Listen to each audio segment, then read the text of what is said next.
Hello, fans, and welcome to This Day in Baseball, where we're going to bring you a full radio broadcast of today's game.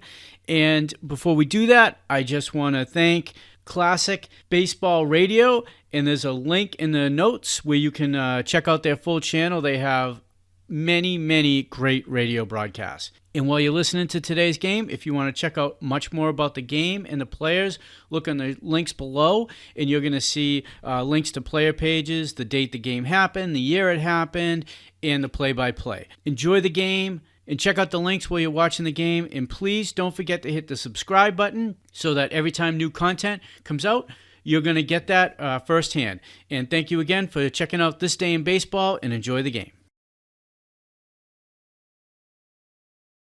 Here are the lineups for today's game, the Big Seventh Day. And when you can say it 100 ways, and I'm not going to say it if there's no tomorrow, Drysdale said it best. Big John, before the game, said, isn't this something? You play 162 games in a regular season, you play 36 in spring training, you play 6 up in the World Series, and it's all wrapped up in the 9 innings that we play today. That's it. End of story. The winner's the champ. Well, the loser, he just goes home, and he waits for the World Series losers share, which is not too hard to take, which will come around Christmas time. There'll be about a $3,000 or $4,000 difference between winner and loser. Right now, the bullpen crew for the Dodgers is heading out, and it's led by John Drysdale, pick number 53. For the Los Angeles Dodgers, it'll be Maury Wills to lead off, playing shortstop. Wills, shortstop. Batting second, it will be the third baseman, Jim Gilliam. Gilliam at third base. Batting third, center fielder Willie Davis. Davis in center field. In the cleanup spot, Lou Johnson in left field. Johnson. Batting fifth, Ron Fairley. Fairley will be in right field.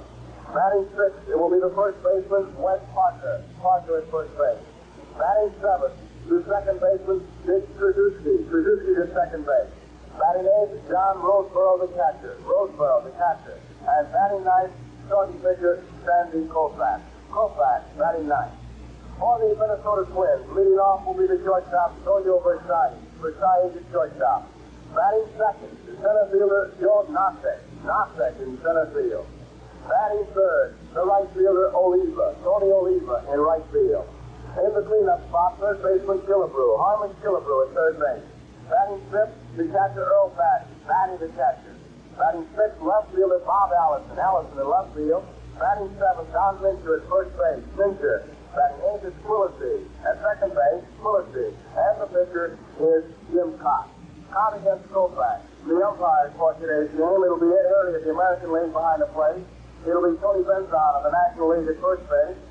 John Flaherty of the American League at second base.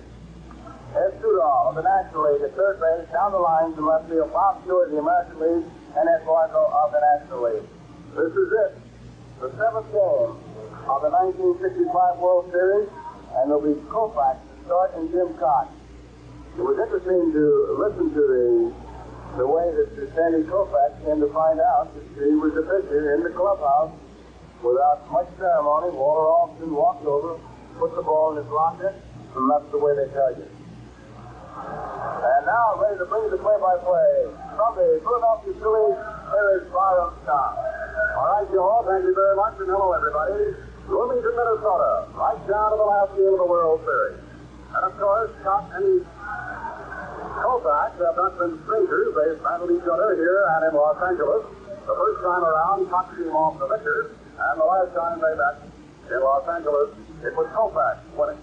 Joe pointed out the selection of Koufax, and there have been real good stories written about it. And Koufax and Drysdale, of course, taking it just like you would expect them. They're great sportsmen. They haven't looked a turn all year. Either one, I guess, would be a good selection. And as Walt Osman mentioned, he said, you writers have the second guess. Maybe they'll beat Koufax, and you'll say, maybe I should have started Drysdale. But he says, I only have one choice. The big husky lucky Cox.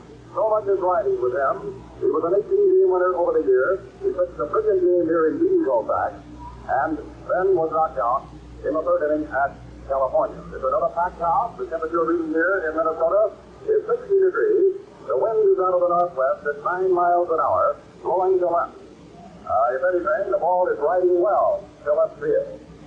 Well, we're about ready to go. Killebrew is moving into Cox to Cox. Stepping into the batting box, the sensational Maury Will.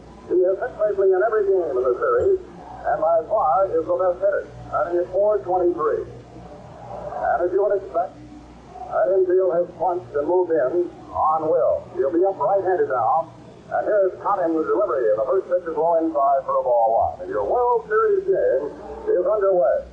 We had rain, lightning, and thunder here around 7:30 this morning, but all in all, the sun is out, and it's a real lovely day for baseball.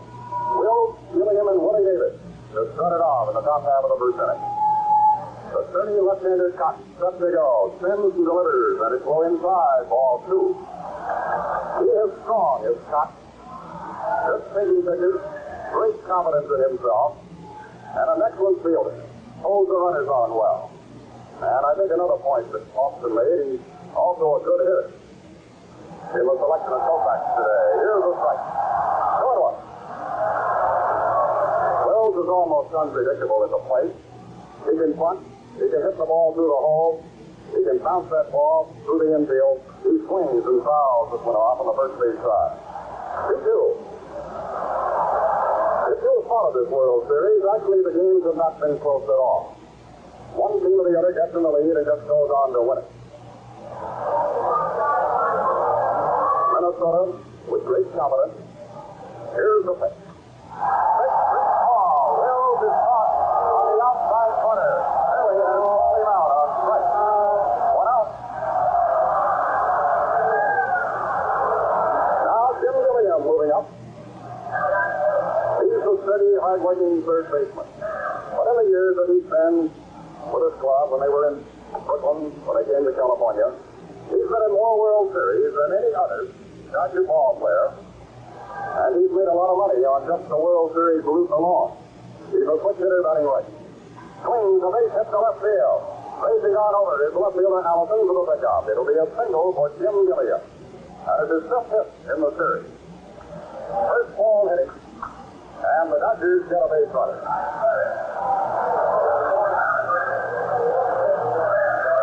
The games that have been played up here in Minnesota, the runs that have been batted across,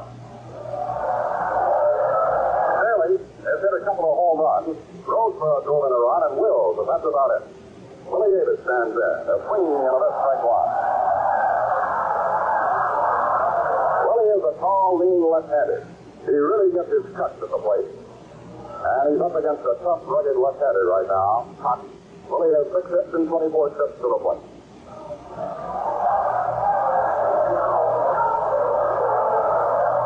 First, here's the pitch. A punt. It goes to the mound. The pickup. The throw is going to be the first. And Davis is out. It's a punt sacrifice good enough to advance Gilliam to second base. So the Dodgers early are going for the 1 run. Davis is out. Pitcher to first. And that puts it up to Lou Johnson. He hits in the cleanup spot against left-handed pitching. And all in all, this has been a wonderful series for Lou Johnson. He's hitting at .304 over the 6 games. He has 7 hits, including a couple of doubles and a home run. He has looked much better with the bat, however, back at Dodger Stadium. A runner is second and 2 gone. No score in the top of the first. There's a ball to right field. Oliva beats. Can he get it? Oliva charges. Oliva's got it. He falls, but he's got the ball for the final out.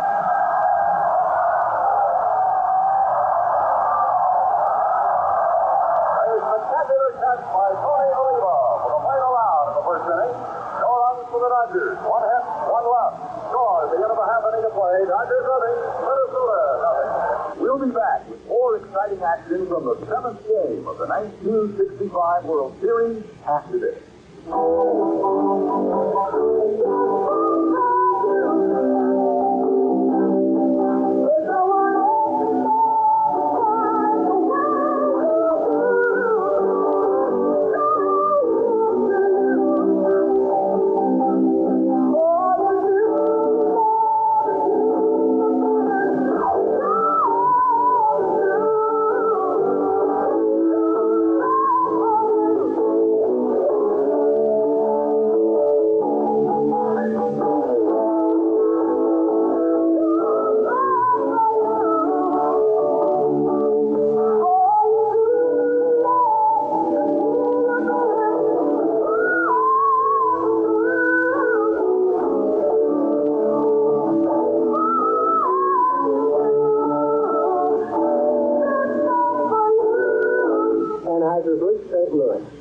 Now, for action from Game 7, the 1965 World Series. With Joe Garagiola, by Tom, we're in Minnesota, bringing you the final game of the World Series. Gordo Borsali coming out. What an inspiration he's been to this Minnesota ball club. He has hit well through the series, played his position beautifully, runs the bases with great aggression, and all in all, is just a wonderful ball player. He has 7 hits for the series, batting at .292, and up against southpaw lefty Sandy Koufax. Sandy 3-2 in World Series competition, 1-1 here in the 1965 series. He is ready to go. Here's the pitch, and it's way up high for the ball. Now, the last time out, Sandy was not sharp. He wasn't getting his fastball over here. But it was just the other way around when he returned to beat the Twins. He's set. He delivers. Here's a foul going back. 1-1. Here's a man that's pitched close to 350 innings. And actually, in the last 3 years, has had 2 ailments. And he has overcome those. And when he is right, I dare say there's not a better pitcher in baseball. He is 29 years of age. The pitch. It is high and outside. And the count 3-2-1. But you can be sure that the whole bullpen is ready. And Drysdale is out in that bullpen. Koufax throws the mound, delivers. Fastball is fouled, and the count goes to 2-2. Austin also made another point. He says, in relief, Drysdale can get ready quicker than Koufax. But he realizes coming back with just a couple of days of rest is most unusual. And yet Jim Muscat-Grant proved that it can be done yesterday. 2-2 to precise, and they're going to get another ball in play. Right, when you wonder about how long it would take Drysdale to warm up, I asked him, and he said if he threw 15 pitches, he would be as ready as you'll ever get.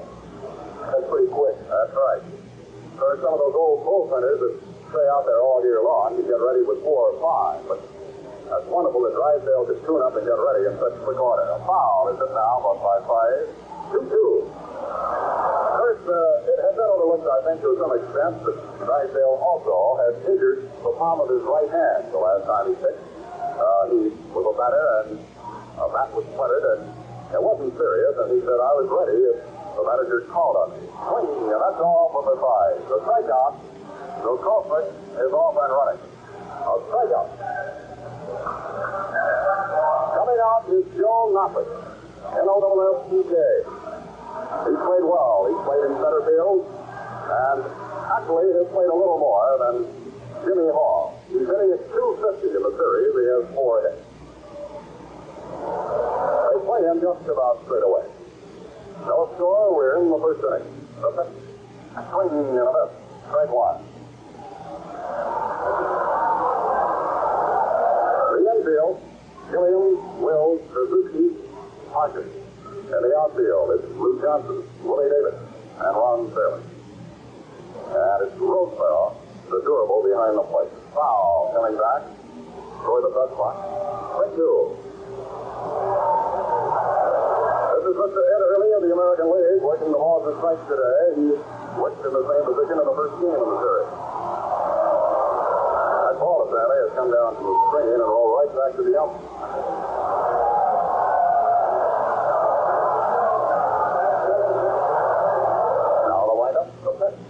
Breaking ball, it's low and outside. 1-2. The World Series last year went right down to the 7th game with the Cardinals winning it. 2 years ago, the Dodgers won it in a sweep. But the National League, of course, is shooting for something that hasn't happened in a long time, of winning 3 series in a row. Of course, the American League had a long string there in the dominating years with the Yankees. High, a ball. 2-2. Billy Martin is the coach at third. Jim Lemon coaching at first base. Big Jim is planning to fly back, make his home in Hightsville, Maryland in the offseason. There's a little tap ball over the mound. Wills charges. Going to be close. Wills throws. He's got him at first base. Wills moving in fast, scoops it up and throws, and that's all for nothing. 2 down.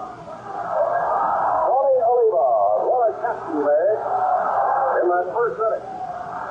ball dropped, the Dodgers would have had a run. The story today is that Oliva will not be playing winter ball. He has had actually an injured middle finger on the right hand, and there might be an operation right after the season is over. However, it's nothing by way of an alibi. He played well. He's won great honors this year. During the series, he's hitting at .217. Here's Kopech working over a strike. The Dodgers have yet to win in this ball fight. Oliva stepping out. He's just one of the fine-looking young hitters in baseball. And he's still quite a young man. Looks like he's going to be a star for many years to come. A foul. Going back. 0-2. And he is calling for that time car rest. Minnesota dugout is located along the first base side. I noticed one thing there in their bat rack in the dugout. They only had about 12 bats. And I was asking Killebrew about it. He says, if I just go down through that runway, though, you'll see about 200 more. That runway is something. Everybody's got bats hanging there. It looks like a bankrupt bat factory.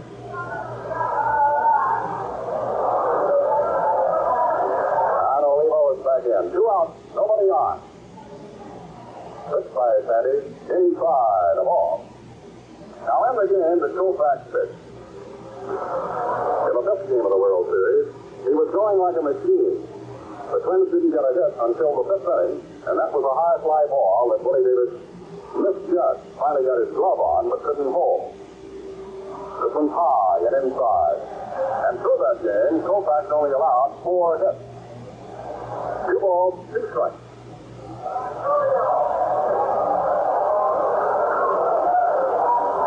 Most of the writers that we talked to today seem to think it will be a low-scoring game.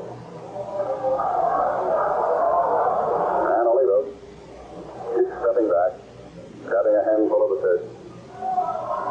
He's pawing with that left foot. To dig in. Here we go. 2-2. He takes one high around the 10 for a ball 3. Full count. Killebrew on deck.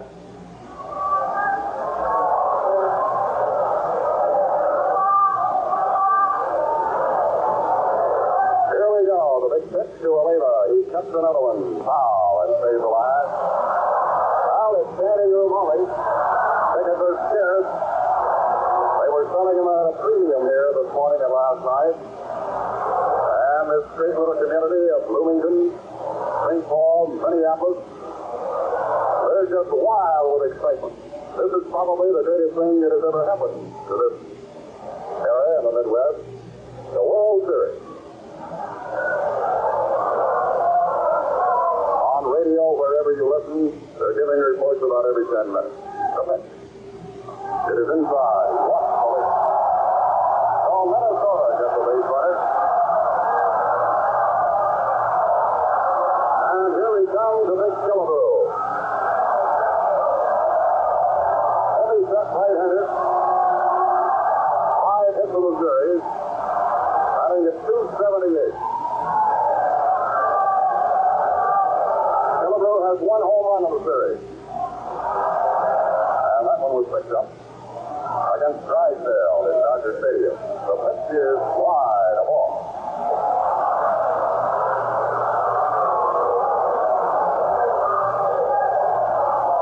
Those figures on batting mean very little in a short series, and you'll find through the Minnesota lineup today, there's not one single 300 hitter through the first 6 games.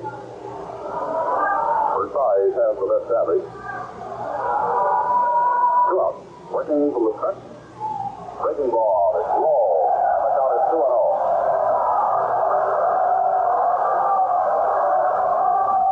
Kopech, as a rule, is not one to beat himself with wildness.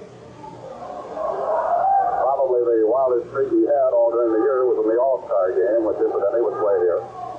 Outside. Ball 3. And he's a little off team now. 3-0. He got Versailles on a strikeout. He got Nuffish on a ground ball to Will.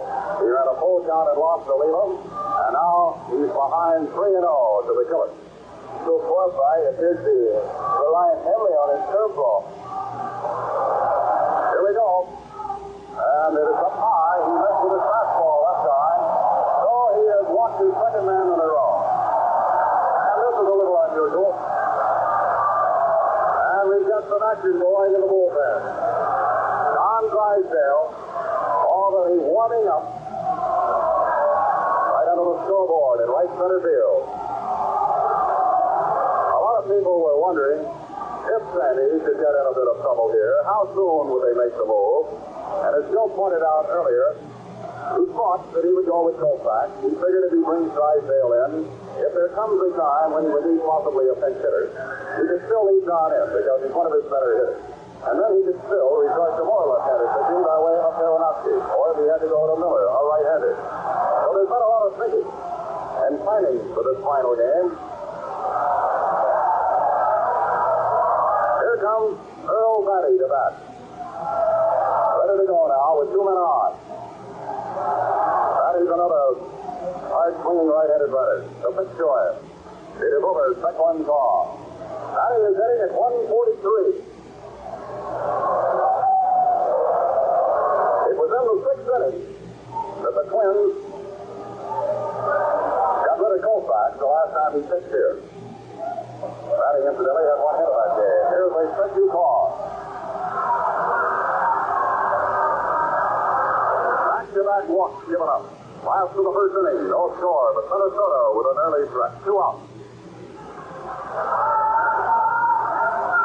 Sandy stares down, he's ready, delivers. Curve, miss, outside, a ball.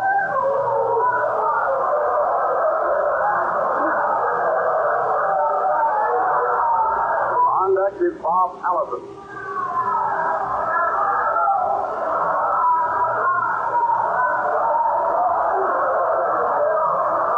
Taking a little more time as he studies. And the 1-2. Curveball. He struck him out. That is all for Earl Batty.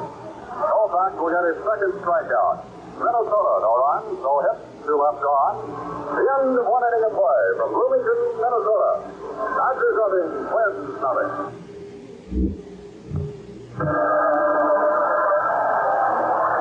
Here come the Dodgers to bat in the second inning with Fairley to lead off. Wes Parker and Dick Tracewski. Jim Cott, 28 years older, now makes his home right here, state of Minnesota.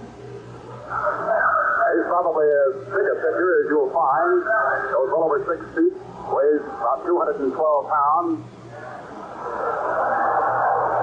He allowed 1 hit in the first inning. Got some fine defense from Oliva to get the final out. Now, Fairley has had a great series. He's hit well in both parts. Outside of all. He is hitting 400 right on the nose. 10 hits. And he has hit safely in every game in the series. The pitch. It is low and outside. One thing about Fairley, he's made himself a fine hitter. He had trouble at one time against the left-handers, but he's learned to stay right in there. And if the pitch is outside, he just goes with the pitch. He's hit a couple of home runs here in Minnesota. There's a half-swing foul, and the ball is out of play. 2-1.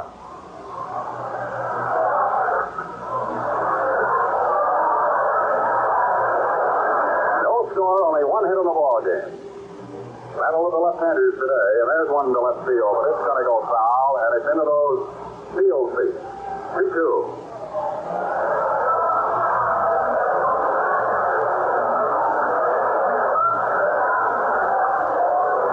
Gomez, the coach for the Dodgers, third base. Danny Ozark at first base. Both were very successful managers, scouts in the Dodger organization, brought up by Austin. A pop might be playable. Coming down is Killebrew. Now it's Batty. And Batty turns, and he's got that ball right in front of the plate. Fair ball, it's caught. 1 out.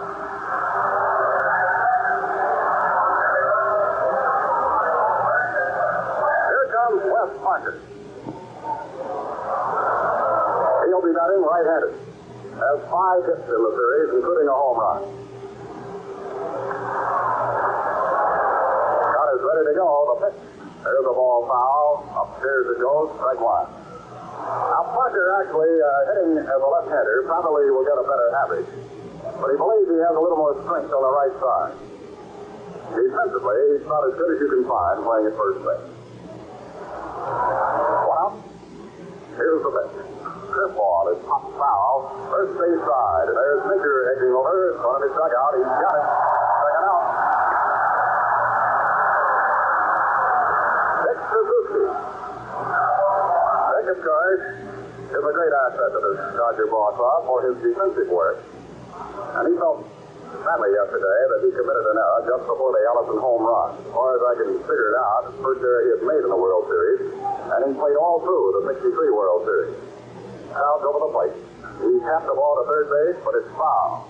Killebrew makes the pickup. Dick is hitting 154 on the series. He has 2 hits in 13 trips to the plate.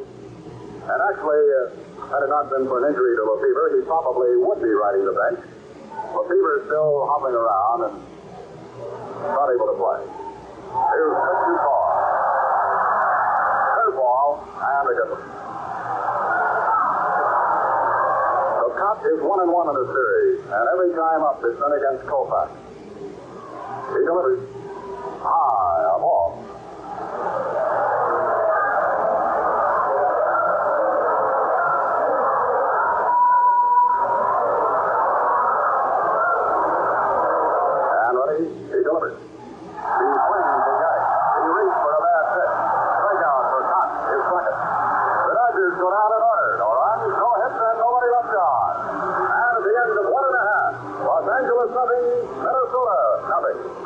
With more action on the classic World Series game of 1965 after this. Hi, Pat Summerall. You know, the trouble with buying paint is that you really don't know how it's going to look or last until after you paint it. That's why True Value hardware stores make their own True Test paint. Regardless of your needs and budget, your True Value hardware store dealer can help you choose the best possible paint in the colors you want at the price you can afford to pay. His knowledge also extends to knowing which applicators will give you the best results from quality True Test paint, available only at participating True Value hardware stores.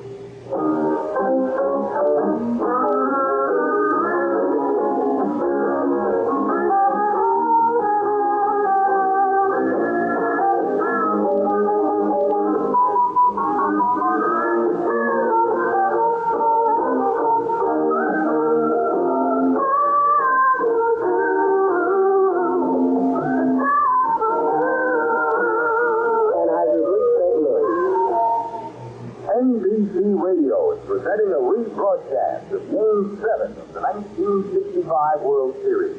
The Los Angeles Dodgers and the Minnesota Twins.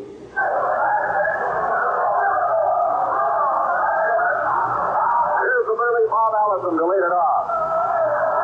Minnesota will remember him for 2 big things. The catch he made early in the series, and the home run that sparked the team yesterday. Got him into the lead. 2 hits for him in the series. Koufax delivers and the ball is hammered foul. Strike one. It seems like every pitch and every move is so magnified when you get down into the World Series. But here we are down to the last game. This is it. Sandy not quite ready. Now steps to the hill. Delivers. There's a jam fastball that hits the bat and rolls away. Strike 2.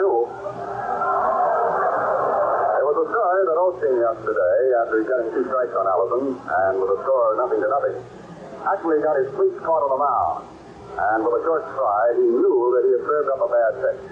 He knew it after Allison swung the bat. Here's a foul coming up into the third tier. 0-2. Allison, Minker, Quillisi. Batting for the Twins.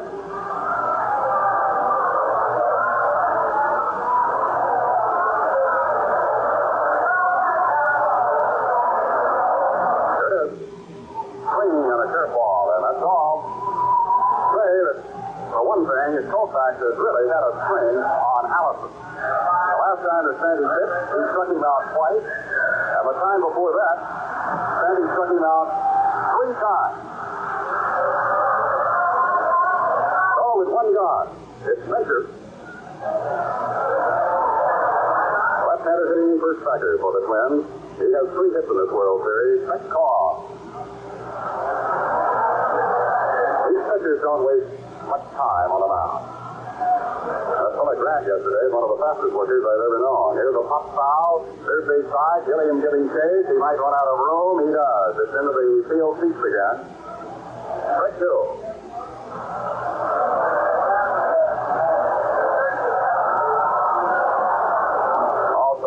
Chasing that pop foul, and Johnson had moved in. Koufax was in a streak of wildness in that first inning, but he got out of it. He now has racked up 3 strikeouts.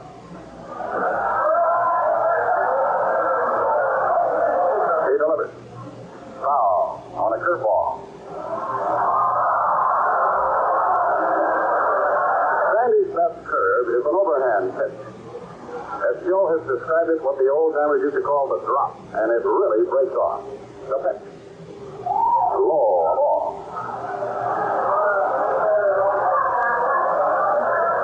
Only 1 hit in the game. That was a single by Gilliam. Last half of the second, the pitch. High outside, a fastball. 2-2.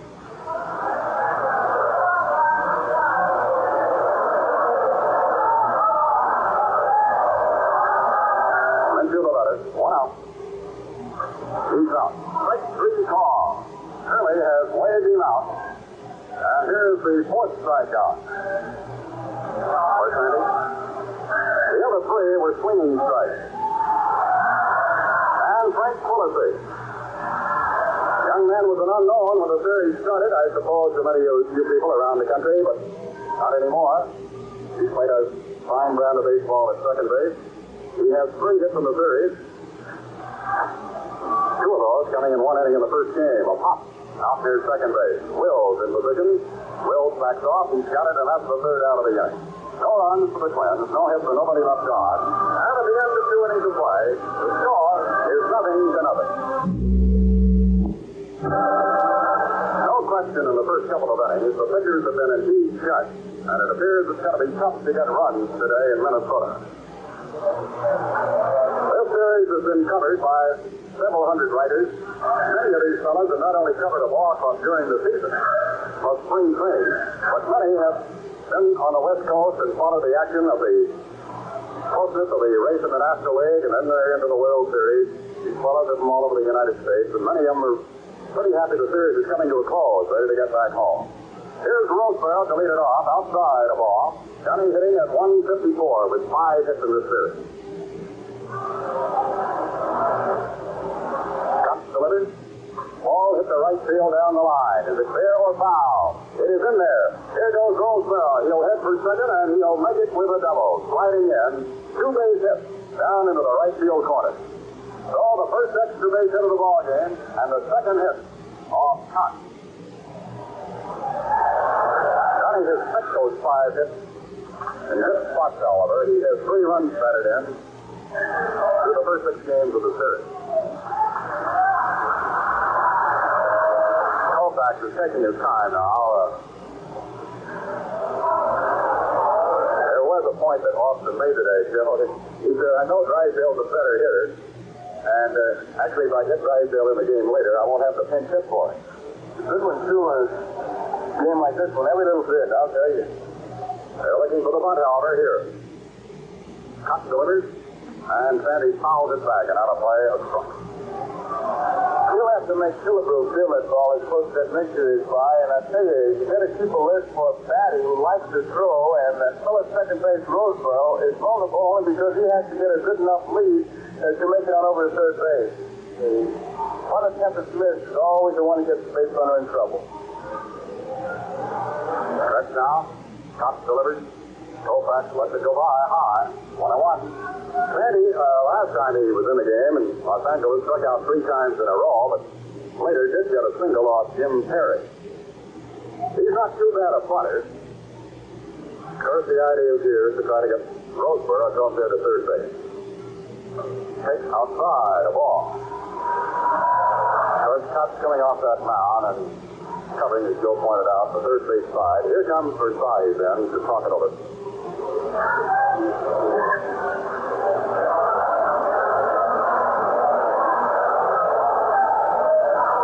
Remember yesterday early in the game, the Twins had a runner at third and didn't score.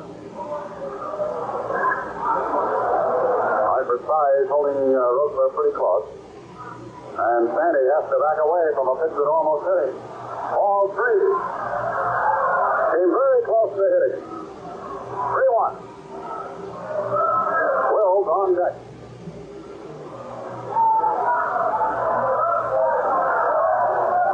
And here we go with the cripple. Strike 2 is called. Not just letting him have his best fastball in there. Sometimes that high fastball is good when you're looking for the block. Batter has a tendency to pop it up. 3-2. Here she comes. Ball 4. He watches. The pitch was inside. So Koufax pops to first base. The Dodgers now with runners at first and second. And Maury Wills is going back to talk to manager Austin right now. And it's going to be a foul. Started out like it might be a successful one attempt. It'll go down as a strike. Roseberry and Koufax was moving. Wills generally is about as fine a punter as you'll find in the game of baseball. He has practiced on this. And as you know, when he was a minor leaguer, he was strictly a right-handed batter. The switch hitting didn't come about until about 7 or 8 years ago when he was at Spokane. 1 strike on it. 2 on, nobody out. The pitch. He swings and pops this ball foul, but it's too far away for Patty to get. Drops into the box seat. So he was hitting away, and I think he broke a bat. And Wills is heading back to the dugout.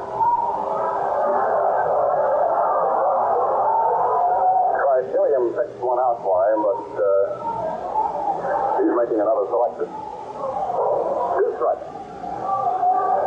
First, if you can't get away with a bunt here, Wills is going to try to hit this ball if he gets the pitch to the first base side. Any way he can, even though he has to give himself up to move the base runners. Still no score in the top half of the 3rd inning.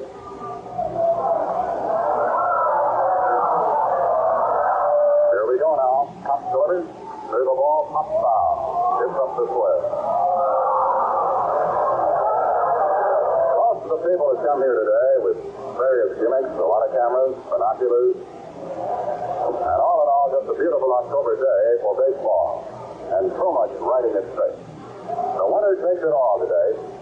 Here's the pitch. Wills hit the ground ball down to Colossi. 1 play to first, and Wills accomplishes his job. He gets those 2 runners along, and you never know, but maybe in Los Angeles, that would have hopped right into the outfield. Colossi had to leap high to get it at bat. Roseboro goes to third. Koufax to second. It was a second to first play. First, there was no sacrifice involved. First base is open now. Jim Gilliam is the batter. He singled to left in the first. Infield is up. Out on the stretch, Wish. It is high inside the ball. Jim Merritt, the left-hander, and Johnny Klipstein, right-handers, are up in the Minnesota bullpen. The next pitch, curveball is fouled away. 1-1. Roseboro started this with a double. Koufax, who was trying to square away and bunt, finally got a walk. Wills, who attempted to bunt once and then hit away, finally grounded out and moved the 2 runners.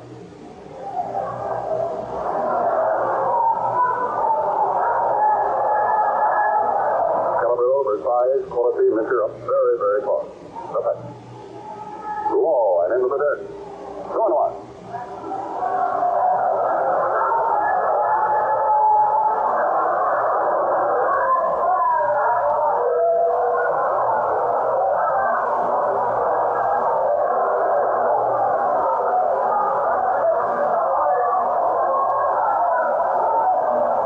Set move in the next delivery. There's the ball punched to right. It might drop. Here comes Oliva. He's there. Here's the tag. Rosefeld's going to hold. He's not going to try to make it. The ball is through Batty, but there's Thompson in the right place and backs up hold. The ball got through Batty. However, Rosefeld didn't know that would happen. And they were not running against the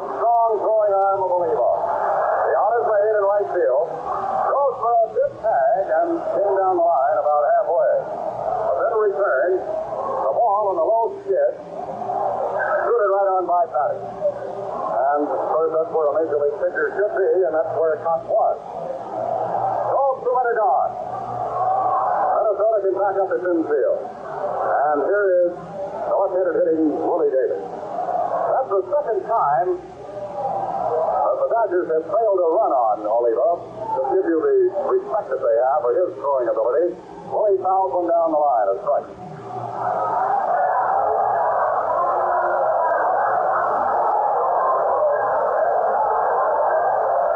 Run is out, and a very good day. The temperature reading in the 60s. Minnesota, the first inning, at 2-1 through 1. The Dodgers here have their second scoring effort going, but it's still nothing to nothing. Davis steps out.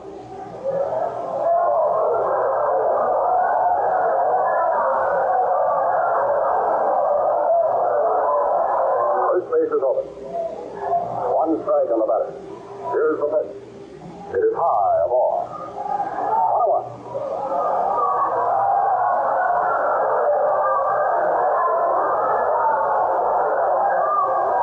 Davis 6 hits during the series.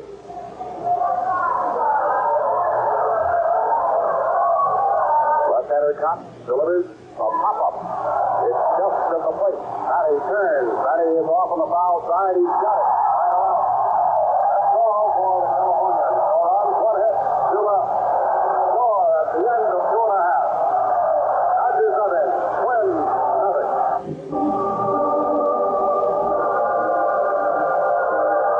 Well, it's a nothing ball game here, and the tip-off on these two pitchers already indicated that we're only in the bottom half of the third inning. Koufax is struck out 4. He pitched out of a first inning jam, and Jim Croft pitched out of 1 in the third inning. And how fast will they manage to make a move? Both bullpens have been busy. Drysdale for the Dodgers, Merritt and Clifton have been throwing for the Minnesota Twins. It looks like a dandy. That's right, and everything hinges on this one with, as the old saying goes, no tomorrow, whoever wins today will be declared world champion. Here is the pitch now coming to Koch, and it is low for the ball. A strike it is. Just cut the corner. What a powerful looking individual shot is as he steps in there. Ball, 1-1.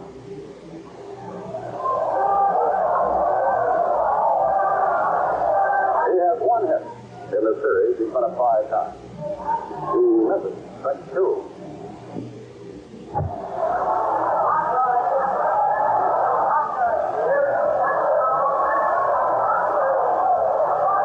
Randy walked 2, but he has not allowed a hit. I know that the Dodgers respect the hitting ability of this guy. A swing, he got him, and that is strikeout number 5 for Koufax. Last time that he worked, Koufax had 10 strikeouts. And as you know, that's an old habit with him. 22 times he's had as many as 10 strikeouts a game per year. And he holds the record for strikeouts in any one game. 1963 against the New York Yankees, he racked up 15 strikeouts. Versailles stands in. He struck out in the first. Left-hander delivers, and a foul goes back for a strike. Sam Mealy has done a wonderful job with the Twins. This one a year ago finished 6th. There was some talk that Mealy might be fired. Now I understand President Cal Tippett has a meeting with him, and it looks like not only Mealy's going to be signed for maybe next year, but for 2 years, and with, of course, with the tackle raised. Foul. 0-2.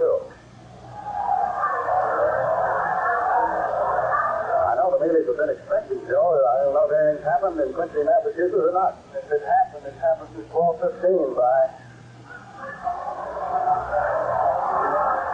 Good strike. There's a base hit to center. He's got a high pitch, and he sends it out into center field. A single, and the Twins have their first hit of the ball game.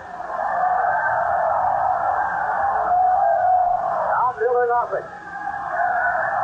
Number 2 batter coming up.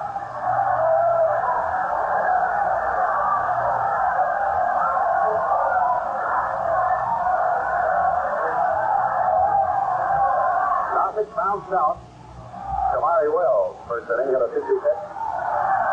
Here we go, the delivery, a swing on a fastball, and he's got a good one. By the 210 in Togo Gopher retired, but the youngster has a bad ankle. He twisted his ankle in Los Angeles making a pivot, and it's really swollen. And I think if it were not a World Series game, he wouldn't be in his lineup. Once again, Doc Lenz, the trainer, has done a tremendous job keeping the ball players in the lineup, but he does have a bad ankle. Chris Versailles, when he's in tip-top shape, is also one of the best base runners in baseball. Hits for a ball, 1-1. That doesn't mean he won't run, though, because you never trust a ball player to limp, especially when he's on base.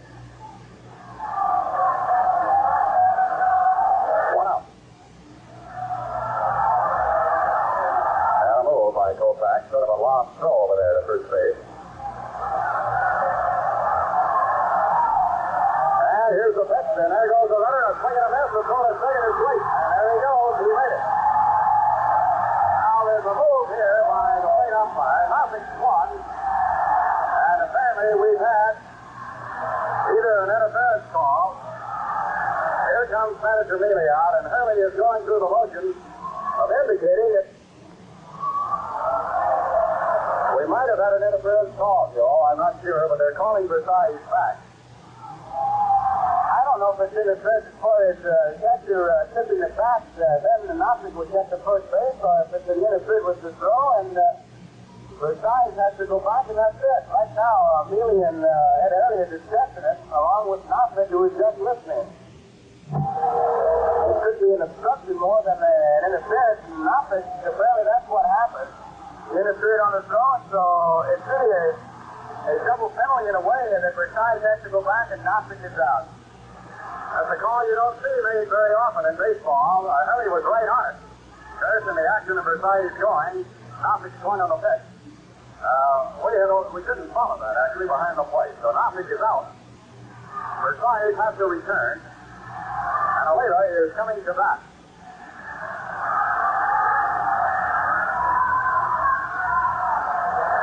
Score in the home half of the third inning. Today from the Twin Cities, Minneapolis and St. Paul, it's Game 7 of the World Series. Koufax again goes to first place.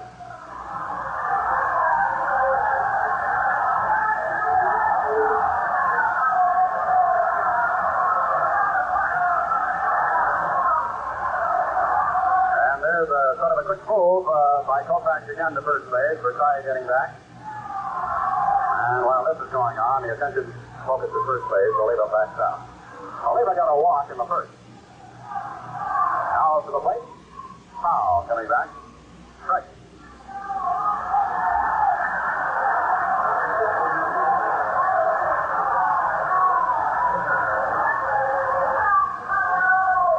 An interference call against Knopfler.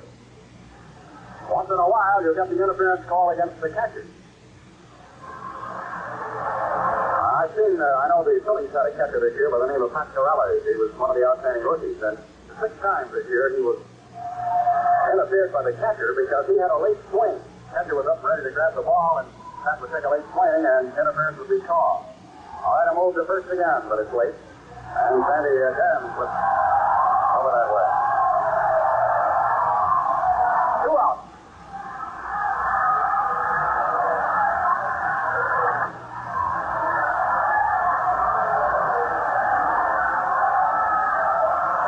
Versailles got a single, and that's the only hit for the Twins up to now. Here's the swing, and it's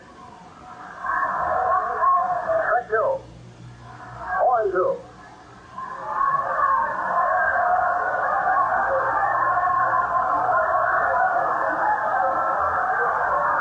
Now, Billy Martin keeps hollering something to Hurley, and Hurley is stopping the ball game. And this is a little running battle. And Sam Mealy, for the second time this inning, is coming out. All right, set to go. Here's the next pitch to Oliva. He swings, and is a takeout, and that's the final out of the inning. No runs for the Twins. 1 hit, baby. 1 man on. We have now completed the first 3 innings of play. 7th game of the World Series. And on the scoreboard, it's Dodgers nothing, Twins nothing. And by batter Knopfler would give the catcher a putout. And it's an interference call, and something you don't see too often in baseball. Nevertheless, we're rolling now to the top half of the 4th inning, and here to lead off for the visiting Dodgers is Lou Johnson, who takes the ball. Koufax has now racked up 6 strikeouts. Scott has 2 strikeouts. And the 30 lefty delivers. A swing and a miss. 1-1.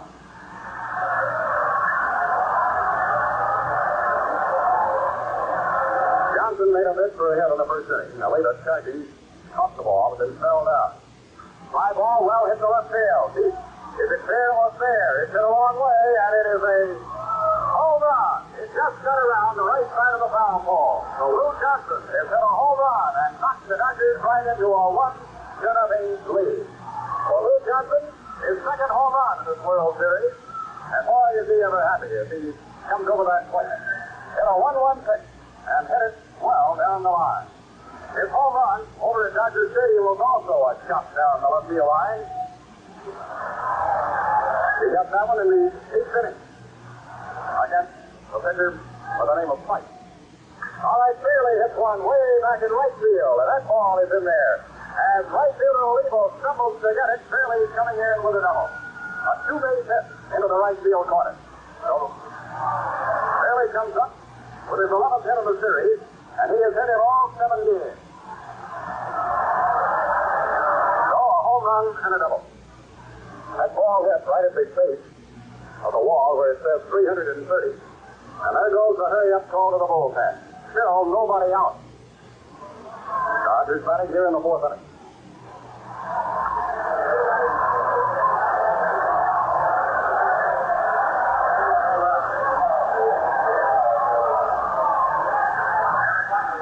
Johnson just got that ball on the right side of that tall, yellowy foul pole in left. Ball traveled about 350 some odd feet, I would guess. All right, the batter is Parker.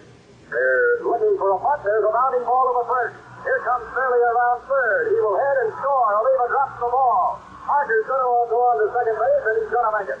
Oliva tried to hurry the pickup, and he fouled the ball in right field. Mitcher was moving in, looking for the punt, and Parker very politely hit the ball right by. A single to right, producing the second run. Los Angeles leads. Arrow is going to be charged to Oliva in right field. And L.A. leads by a score of 2-0, and still there's nobody out. However, there will be a run batted in for Parker.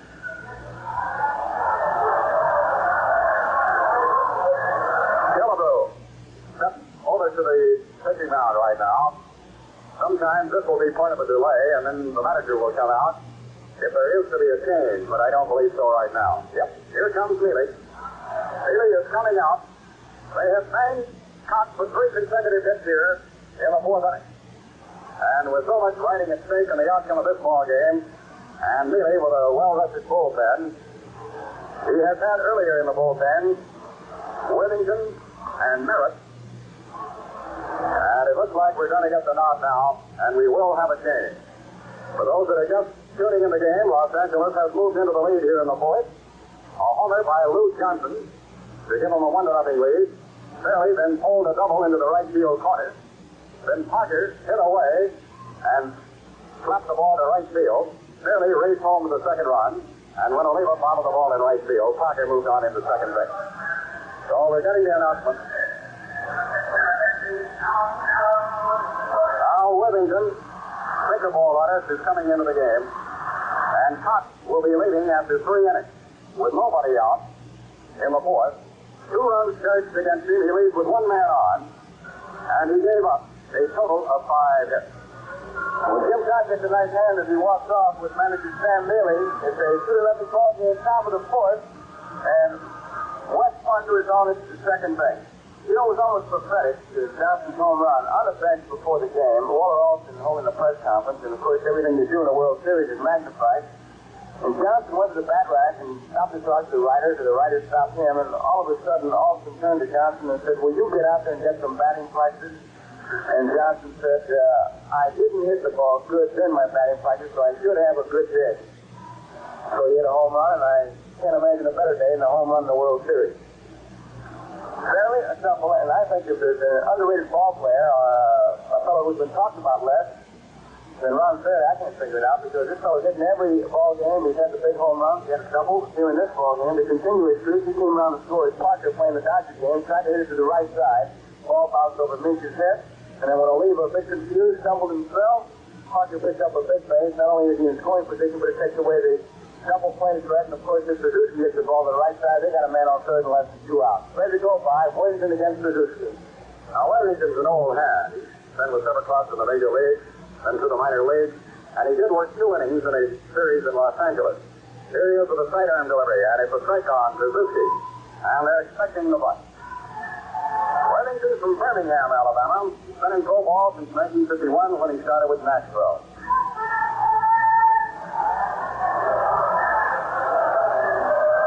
Is removed, and Cott is responsible for that base runner Parker. 2-0. Los Angeles leading. Low ball. 1-1.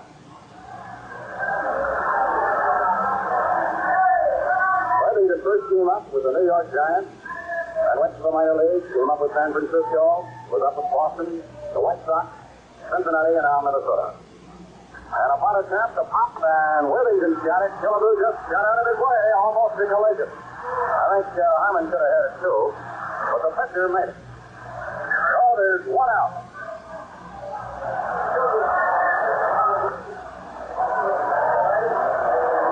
In the game that Worthington pitched over there in Los Angeles, he gave up 2 hits, 2 innings, and also he had a throwing error. John Roseborough. He is certainly one of the unsung heroes, the Dodger ball club, when you think of it. And the stars of the team, you think so much of the 2 great pitchers and Wills. Well, here's one of the hardest working catchers in the baseball business. He takes one low, a ball. He doubles into right field, and his other trip to the plate. This is the visiting fourth, and the Dodgers lead. Only the second time they've ever had the lead in 4 games that they played here in Minnesota, this World Series. Outside the ball. 2-0. First game up here, fairly up the home run into the seats and right to give him an early lead, but that was gone in a hurry. Parker takes his lead. Here's the pitch low inside the ball. 3-0.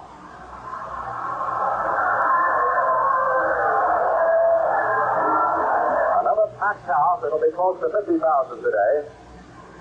The 2 games, all even, 3 apiece. The pitch. Low, he wants it. Roseborough draws a walk. And with runners at first and second base, Koufax peeling off the jacket. And with that famous number 32, across the bat, here he comes. One of the most interesting phases of Koufax is how they work on this fella after he pitches the ball game. He has an arthritic condition, and actually they take a couple of hours when the game is over to work over his elevated left arm. Here's a pitch. He hits a tapper to the mound. Worthington is after the ball, and he goes in time. Koufax is out, but the other 2 runners are at bat. That's Worthington over to Minchus. And right after a game, they ice that arm down, and then, Joe, as I understand it, they sort of milk the circulation of that arm. Dr. Anderson, I tell you, get a regular routine. They do pack it in ice, and they milk it down. Much of that trend is pretty much the same thing as milking it down. What he describes is getting the bad blood out of there. Now, I don't know whether you get good or bad blood by milking it down, but these pitchers, I tell you, have to take their arms and Koufax. I tell you, though, it's like Big Sister said, he may have arthritis, but you don't get it between the first and 9th inning. It never seems to bother him when he's on the mound. All right, here's Wills to bat. Low, inside the ball. All right, here's Edwards. He's been up twice. 2-0. L.A. has the lead, and they got runners at second and third base. And that infield, of course, is put up there for what we would call a Wills shift. Even the outfielders edge up with the exception of Olivo and Hart. Grounding foul down to the far end of the dugout. 1-1.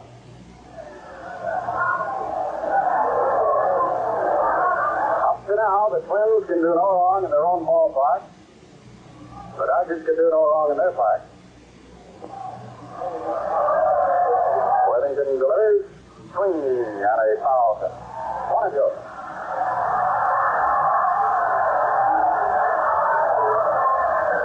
Interesting thing, back in 1956, the Yankees won the first 2 games of the series, and then the Dodgers won the 7th game.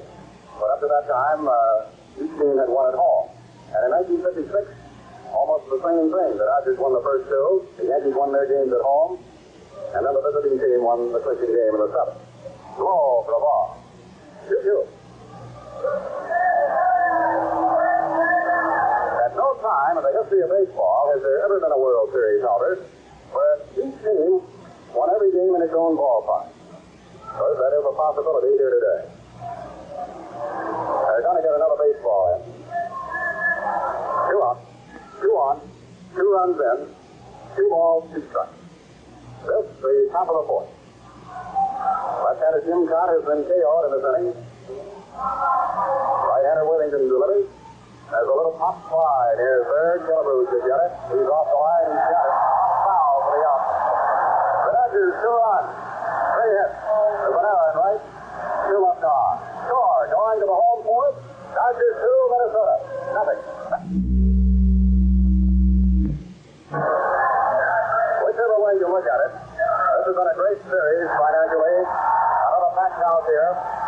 Actually, the ball players only get their share out of the first 4 games played.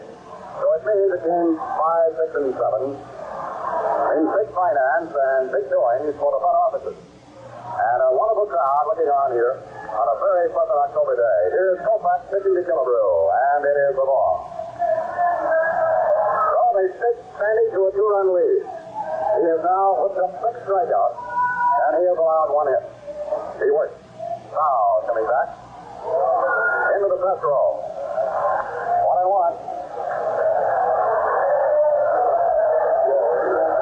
The press box's courage is not able to handle the World Series correspondents, and consequently they've improvised and taken out, maybe 100 or 200 feet that would normally be sold. Here's a swing and a miss, strike 2. 1-2. 2-0, the Dodgers lead. The big question overnight, would Austin start this left-hander, or would he go with John Drysdale? Normally, it would be Drysdale's turn. Breaking ball, low. 2-2. Killebrew walked in the first. Actually walked in 4 pitches. There's a rounder right to the mound. Koufax has it. Lofts it to first. 1 out. Killebrew taps to the mound. Andrew Matty. Earl struck out in the opening inning.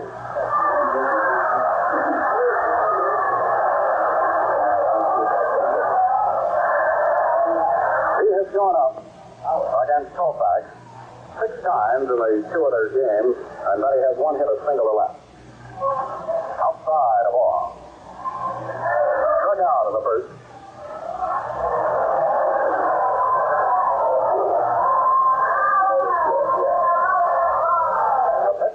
Swing and a miss.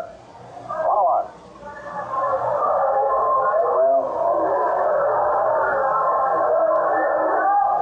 Minnesota crowd still behind this Minnesota ball club. They felt as though their team didn't play their game in Dodger Stadium.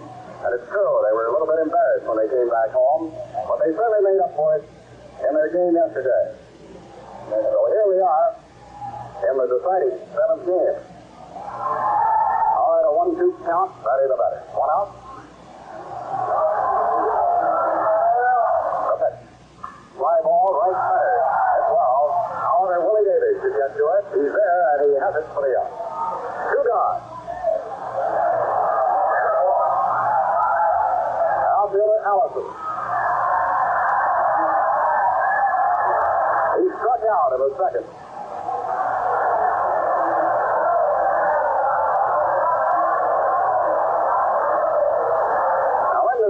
You notice that Mealy has gone right down the line with left-handers pitching. He's worked Allison in left and Noffick in center. There's the ball carefully hit the third. Beautiful pickup by Gilliam. The long tag, perfect for the out. And that is all for Bob Allison. No runs for the Twins, no hits for nobody left on. And at the end of 4 full innings of play, the Dodgers lead the Twins 2-0.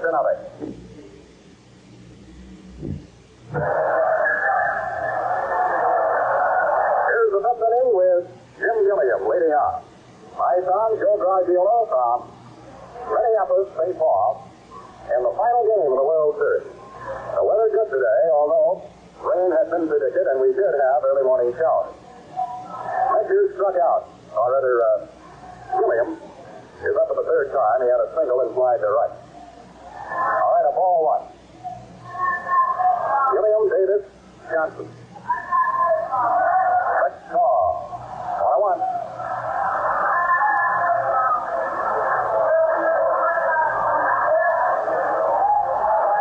And 5 hits for the Dodgers.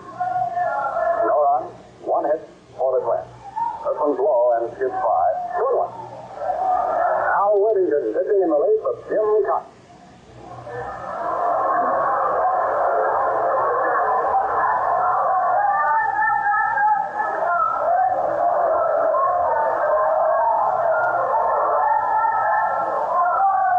Now batting left-handed, of course. Here's a bounding ball down routine style. They call it. He's up and over the Metchie for the out.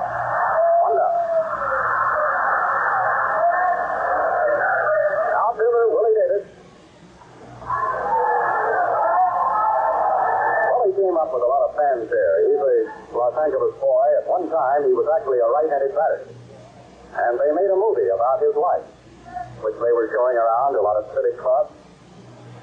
And Willie is not let them down. He's been a real stick-out performer. Here's a straight call.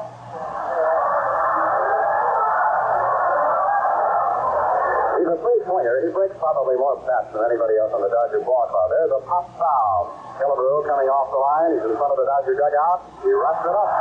2 down. 2 up, 2 down. And here's the young man who got the Dodgers started with a home run. Joe pointed out he's going back to Kentucky after the series. I understand, however, he probably is going to go on to San Diego. He has learned to love the state of California. And he finally got into a World Series. Inside.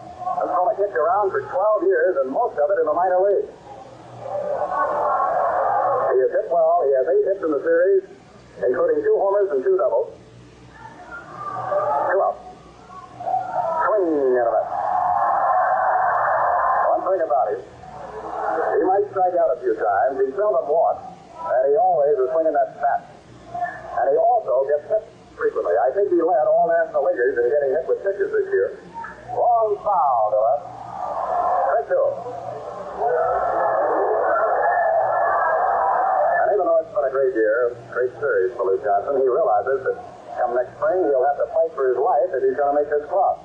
Because the injured Tommy Davis will be back. Worthington flips and has a fly to right center. Well hit. Oliva on the move. Way back. Leads. He's got it. Beautiful running catch by Oliva. That is the final out. No runs, no hits, with nobody left on. Heading into the Minnesota fifth. It's 2-0. Los Angeles. And now, fans, we're moving along to the second half of game number 7. And here's my sidekick, Joe Gargiola, for the play-by-play. Joe? Right by, here is Koufax John Mincher. Swung on a little pop fly down the left field line. Gilliam drifting back. Foul territory, waiting and makes the catch. So Mincher, on the very first pitch by Koufax, left a little pop fly in foul territory. Jim Gilliam hauls it in. There's 1 out. On the scoreboard is 2 runs, 5 hits, no errors for the Dodgers. No runs, 1 hit, and 1 error for the Minnesota Twins. That 1 hit, a single by Versailles, as Koufax hung a curveball, and Versailles got a lot of rope right back up the middle in the center field. That's been the only base hit. Here is Quillisi, who pops the shortstop. Fastball is his strike. Koufax in the first inning was very high with his curveball. It looked like he couldn't get loose, but since that first inning, he's been tough. He struck out 6. He's walked 2 both came in the first inning. High and tight, moving back. It's 1 ball, 1 strike, 1 out. Nobody on. Bottom half of the 5th inning. Sandy Koufax against Alan Whittington. Jim Cox was his starter. Quillisi waits, and here's the 1-1 pitch. It's outside. That's ball 2. 2 balls and 1 strike. Quillisi takes a look at Billy Martin. The on-deck circle is Rich Rollins. He'll be used as a pinch hitter. Here's the 2-1 pitch. Swung on. Oh, well in. Left field. Johnson going back. Back. He won't get this when it's off the wall. Quillisi round first. Hits for second. And we'll stop there as Johnson gets the ball back to the infield. Mike Quillisi hits one off the wall, right to the right of the 365-foot bunker, and so Quillisi has the double, and the Twins have a base runner at second with Rich Rollins, the hitter, a big hitter. That's the second base hit for the Minnesota Twins. The single by Versailles in the third inning, and now the double by Quillisi. Rich Rollins, a right-handed batter.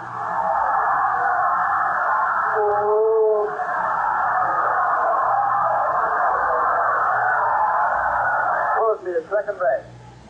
Dodgers 2, Twins nothing. Bottom of the fifth inning, one man out. Rollins waiting. Koufax gets his sign. Taking plenty of time, too much time in fact. Rollins backed out. Rollins is a picky type hitter. He's constantly moving in the box, swinging the bat, looking around. Here's the pitch by Koufax. It's high, ball one. As soon as there's a base hit, you can look at the bullpen and see action. Both the Twins and the Dodgers have action. Drysdale for the Los Angeles Dodgers. Koufax at the belt. Checks Quillisi, delivers to Rollins. High. Ball two. 2 balls and no strikes. For the Minnesota Twins, John Clifton is throwing. Bottom half of the fifth inning, Dodgers lead 2-0. Rollins takes a good look at Billy Martin. 2-0 pitch, of course, controlled by the manager. Twins trail by 2. 2-0 to score. Quillisi at second base. After Mincher popped up, Quillisi double left center. Koufax at the belt, delivers to Rollins. It's a strike, a fastball. 2 balls and 1 strike. Koufax, a good fastball, an outstanding curveball. He has struck out 6. Rich Rollins, the pinch hitter for Alan Worthing. Koufax. Ready once again. Quillisi a lead off second base. The pitch to Rollins. It's swung on and fouled back at 2 balls and 2 strikes. A fastball. 2-2 to count. 2-0 to score. Bottom of the fifth inning, 1 man out.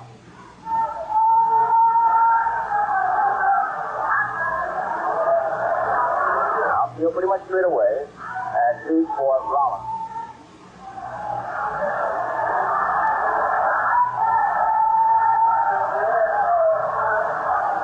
Rollins has only been at bat twice in this World Series. Here's the 2-2 pitch. Curveball is high, and it's ball 3. 3 balls, 2 strikes, and Koufax thought he had a strike as he walked around the mound. Roseboro flipped it to him. 3 balls, 2 strikes to count. 1 man out. The on-deck hitter Versailles. Rollins in the box, backs out, up with the jerk lead. Constantly moving the bat. Gets back in, adjusts his glasses. This is a big pitch for Sandy Koufax. The big time at bat for Rollins. Quillisi leads off second base. 1 man out. 2-0 Dodgers lead, bottom of the fifth. Here's now Koufax backs off the mound. Rollins backs out of the box. So real cat and mouse game going here. It's all part of a pitching pattern. Makes the hitter wait. Rollins says makes the pitcher wait. Now Koufax had rubbed across his shirt indicating that he wanted to switch signs, and obviously Roseboro doesn't want to switch signs, and he wants to go out and find out why Koufax wants to switch. And if the pitcher has a good reason, you go along with it. But if he says something like, I've got a hunch, then you've got a battle on your hands. When a pitcher rubs across like that, he wants you to set a sign. And before he makes the delivery, you've got to get together. You've got to make sure you're both thinking alike. Because the last thing you want is the pitcher to say, all right, I'll throw your pitch, and up comes a big cantaloupe. 3 balls, 2 strikes. The meeting breaks up. Quillisi at second base. There's 1 out. Rollins is back in. Koufax is getting the sign. At the belt. Delivers 3-2 to Rollins. It's high, and it's ball 4. So Rollins draws the base on balls, and here comes manager Waller Alston out of the Dodgers dugout. And this could be all for Sandy Koufax. John Drysdale has been throwing very hard. That's the third base on balls given up by Koufax. He gave up 2 in the first inning. And here in this fifth inning, Mincher The first hitter fouled out, and third baseman Gilliam, and then Quillisi doubled up the fence in left center field, and now Rich Rollins, the big hitter, has just thrown a base on balls. There's a meeting of the summit. Alston, Gilliam, Roseboro, and Koufax. Drysdale continues to throw, and Koufax will stay in the game as Alston gives out the instructions, and now Suzuki comes in. The hitter is Versailles, and all Suzuki wants to let Koufax know is who's covering. He gives the ball and gets back to him. And the Dodger defense has been switching off. Usually with a right-hand hitter, it's the second baseman who covers, but the Dodgers in Los Angeles switched off, and the second baseman held and Morty Wills covered. Quillisi is second base, Rollins at first base, 1 man out, 2-0 the score. It's the bottom of the 5th inning. George Versailles, who is 1 for 2. He struck out the first, he singled to center. Time is called now, and once again it's a meeting between Koufax and Roseboro. You can switch signs 2 or 3 times with the man on at second base. You wouldn't think that Quillisi would be stealing the signs and relaying them, but you can't take it for granted that he's not. The best way to protect yourself is just to switch the sign, and all it takes is a flick of the mask or a touch of your shin guard or what have you. We're set once again. Quillisi is second, Rollins at first, 1 out. Versailles waits the pitch. He swung on a mid-strike 1, a high fastball. With 1 swing of the bat, Versailles was going to give the Minnesota Twins a 1-run lead. He was really going for the down. 1 strike. Versailles has been an outstanding player for the Twins all year long. Fellas come on to establish himself as a star. Koufax to think of the rocket back. Quillisi, a cut lead off second. Rollins the lead off first. 1 man out. 2-0, bottom of the 5th. Dodgers lead. Koufax set again. Here's the pitch. High. 1 ball, 1 strike. Koufax, you can see he's turning it loose. And from as high as we are, you can hear Thomas, the big man of Roseboro. 1 ball, 1 strike. Versailles backed out of the box now.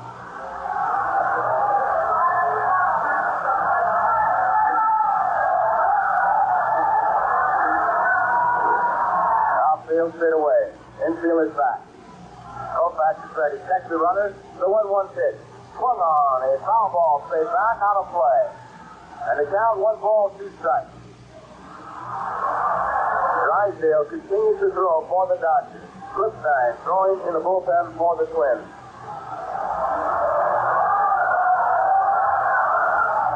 Frank Quillisi at second base. Rich Rollins at first base.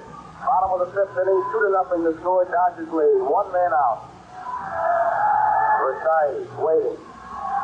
Koufax takes off the sign. Has the one he wants. At the belt. Delivers the 1-2 pitch. Swung on and fouled back. Fastball. The count remains at 1-2. The Dodgers, and it goes way back to when Campanella was catching, have a fake shake-off. Whereas the catcher starts it. He'll indicate to the pitcher to shake off whatever sign I give you, and then he can come back to the original sign. It's just a case of not getting them a set groove to where it seems like on a cue the pitcher will deliver the ball. It'll take a little bit of time, then a little quicker, a little bit more time. All part of pitching. Koufax. Ready. Check the runner. The 1-2 pitch. Swung on a hot pass. Gilliam a backhanded grab. He steps on third for the 4-stop. What a play he made. Gilliam a backhanded grab of a ball that has 2 base hits written all over it.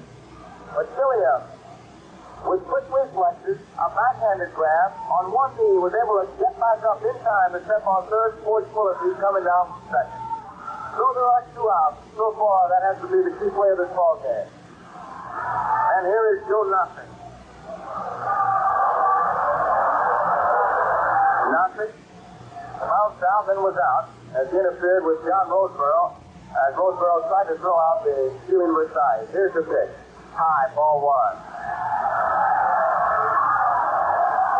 Nice play by Jim Gilliam at third base. That's the fellow started as a coach. Every year since he's been with the Dodgers, it seems he goes to spring training looking for a job. And every year he plays 140, 150 games. Koufax delivers to Joe Nothing. Low. 2 balls and no strikes to count. 2 outs. 2-0. Dodgers lead. of the fifth inning, seventh game of the World Series. Rollins at second base.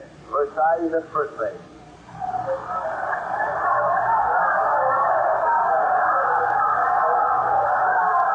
Koufax looks down for a sign from Roseboro. Has it at the belt. Here's the 2-0 pitch. Swung on it. The bounces all of Moy Wills. He shot it. The flip to Suzuki in time to get Versailles for the fourth play. And that ends the inning for the Minnesota Twins. And so at the end of the fifth inning, the score is Dodgers 2, the Twins nothing. And the Dodgers lead the Twins. Johnny Clipstein is coming on in relief for the Minnesota Twins. Ron Fairley, Wes Parker, and Dick Suzuki for the Los Angeles Dodgers. Top of the sixth inning, 2-0 on the scoreboard. 2 runs, 5 hits, and no errors for the Dodgers. No runs, 2 hits, and 1 error for the Twins. Clipstein, a right-hander, used strictly in relief by the Minnesota Twins, and he's got all the pitches. Fastball, curveball, slider, screwball, good control. He's been around. Fairley, who doubled and scored in the fourth inning. His Judge Jointers, Lou Johnson, a home run in that fourth inning for 1 run. Fairley doubled, Parker a base hit, Fairley scored. That's been it. Clipstein gets the sign, delivers the first pitch to Ron Fairley. Swung on a high fly ball, left field. Bob Allison has plenty of room, plenty of time, waiting, makes the catch. 1 out. And here's Wes Parker. John Clipstein, third pitcher used by manager Sam Mealy. Jim Cox started. Alan Worthington came on. And now Johnny Clipstein. Parker batting left-handed. Killebrew moves in, looking for a possible bunt. Clipstein delivers the first pitch. It's high, ball 1. The infield is swung around. Versailles is shortstop, over near the back, really playing Parker to pull the ball. There's a lot of room between Versailles and Killebrew. The 1-0 pitch by Clipstein. Punted in the air, but foul. Out of play. Batty does not have a chance. So it's 1 ball, 1 strike with 1 out.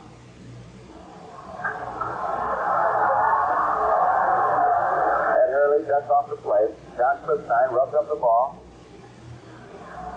1 ball, 1 strike to count. Wes Parker the hitter. 1 out, nobody on. 2-0 Dodgers lead in the 6th. Here's the 1-1 pitch. Curveball is swung on. It's east to center field. Now Dick is going back. That ball is off the center field fence. Extra bases. Parker round second base. He's digging for third. Here comes the throw in, and Parker has a trip ball. Wes Parker has just tripled off the center field fence, some 430 feet from home plate. Joe Nossick, at the crack of the bat, was off and running. And he had a lot of territory to cover. It was off the fence, and Parker had the triple.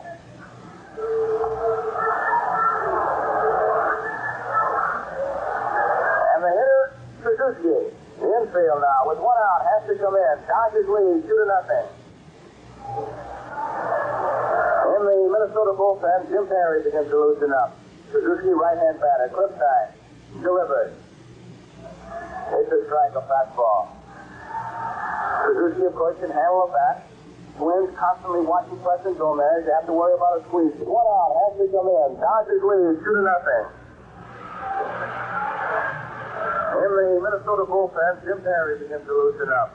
Suzuki, right-hand batter. Clipstein delivers. It's a strike, a fastball. Suzuki, of course, can handle a bat. Twins constantly watching Preston Gomez. They have to worry about a squeeze play here. Parker at third base. 2-0 to score. Dodgers lead. Clipstein gets the sign. Lead by Parker. Here's the squeeze. It's run, it's foul. They put it on, run, it's foul. So it's 2 strikes on Dick Suzuki. Parker broke perfectly. He waited until Clipstein had delivered the ball. Suzuki fouled it off. So it's 2 strikes on Suzuki, who looks at Preston Gomez once again. You can't take for granted they won't put it on again, even though there are 2 strikes. Clipstein gets the sign. Delivers 2 strikes to Suzuki. Outside, ball 1. 1 ball, 2 strikes. Hey, you try to say Krzyzewski fast, you feel like you flunked. Krzyzewski, the hitter. Parker, at third base. Clipstein delivers once again. Low ball two. 2 balls and 2 strikes. Just missed the strike zone. Clipstein trying to thread the needle. Left-hander Jim Marin has joined Jim Perry in the Minnesota Twins bullpen. 6th inning. 2-0, Dodgers lead. Wes Parker to third base. Here's the 2-2 pitch. High, and it's ball 3. Dick Krzyzewski at the count of 3 balls, 2 strikes. 1 man out.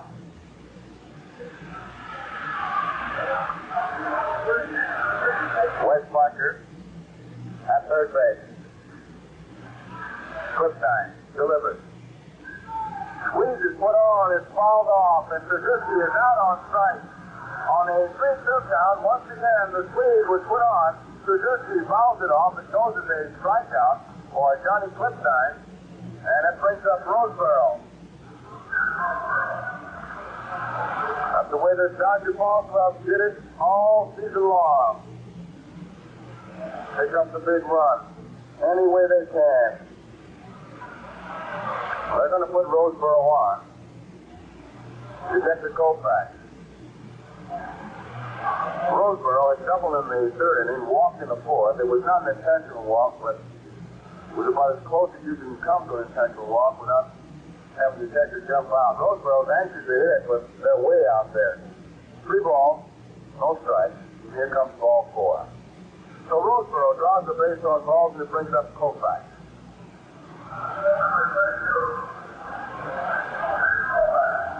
Koufax walked in the 3rd inning and bounced out the 4th. Then he had a big base hit in Los Angeles. He's not known for his hitting.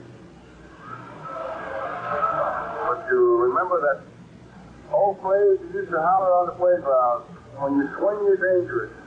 And Koufax will swing. Now, Wes Parker's at 3rd, Roseboro's at 1st, that's pretty good speed. Clipstein at the belt, here's the pitch. Swung on and missed, strike 1. He had a big cut at a high fastball. 2 men out, 2-0. Dodgers are leading, top of the 6th. Clipstein once again, ready. Sets Parker at 3rd, Roseboro at 1st. The pitch. Swung on and missed, strike 2.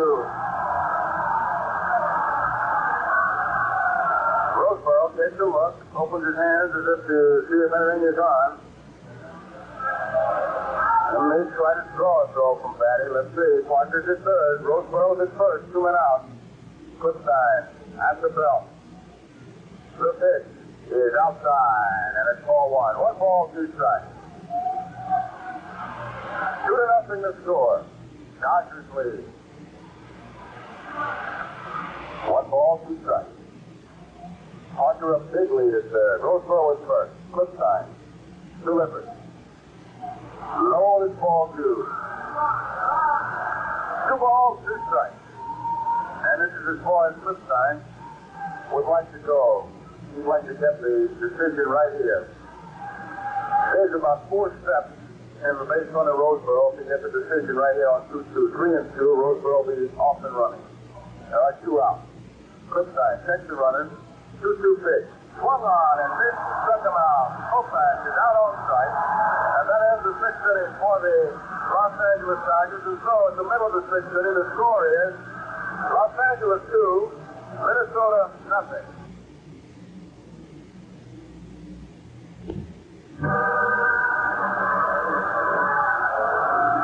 Tony Oliva, Harmon Killebrew, and Earl Batty for the Minnesota Twins. They were in the bottom of the 6th, a 2-0 ball game with the Dodgers out in front.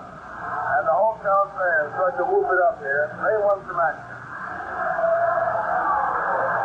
There's only been 2 base hits by the Twins, a single by Versailles in the 3rd, and a double by Quilty in the 5th. Dodgers have made 2 runs on 6 hits, 1 a home run by Lou Johnson. Tony Oliva walked in the 1st, struck out in the 3rd. He was the 6th strikeout victim for Sandy Koufax. At first and third, they're in. Wills is back at shortstop. Suzuki back at second base. Here's the pitch. High, ball one. One ball, no strike. Paid attendance today, 50,595, a 7-game series total of 364,326. Swing and a miss, and there goes the bat. Right into the Minnesota Twins dugout. This is the thing that Oliva does a lot of. Youngster literally throws his bat at the ball and just has some problems in keeping a tight grip on it. So it's 1 ball and 1 strike. Wes Parker comes in to say something to Koufax.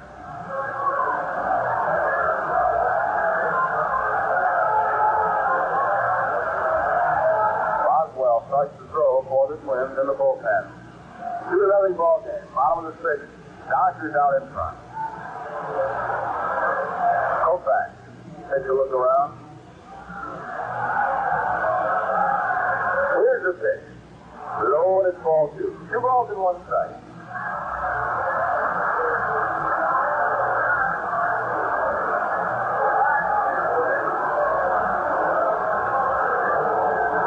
Strike. Nobody on, nobody out. Dodgers lead 2-0, bottom of the 6th inning. Billy Martin coaching at third base. Jim Lemon coaches at first. Here's the 2-1 pitch. Swung on and fouled back. Count even down, 2 balls, 2 strikes. They really see the infielders play. His Koufax delivers every pitch. They know he's going to be around the plate. Usually when a fella's around the plate, big control, you'll see good plays. It's easy to play behind a fellow like that. The wild pitches, the 3 and 2 pitches, are the ones that have the infielders back on their heels. Although Wills made a point the other day about playing behind Koufax. Here's the 2-2 pitch first. Foul back. Count remains at 2 and 2. He says that sometimes you find yourself relaxing too much because Koufax strikes out so many of the hitters that you figure he's going to strike out every hitter that walks up there. And if you're not careful, you're back on your heels watching Koufax strike out the hitter like everybody else. 2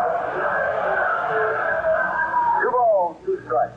Oliva waits, and Koufax delivers. High, all 3. You can see Tony O get on his tiptoes. A little pressure on his shoestrings that time. Oliva, a real cut and flash hitter, doesn't really have a strike zone. His strike zone is any place that he can reach with the bat. A very aggressive hitter. He's led the American League twice in hitting. Here's the 3-2 pitch. Swung on and missed. He struck him out. That's 7 strikeouts for Koufax. And here is Harlan Killebrew. Killebrew walked in the first inning and tapped right back to Koufax in the 4th. 2-0 to score. Dodgers lead. 1 man out, nobody on. It's the bottom of the 6th inning. 7th game of the World Series.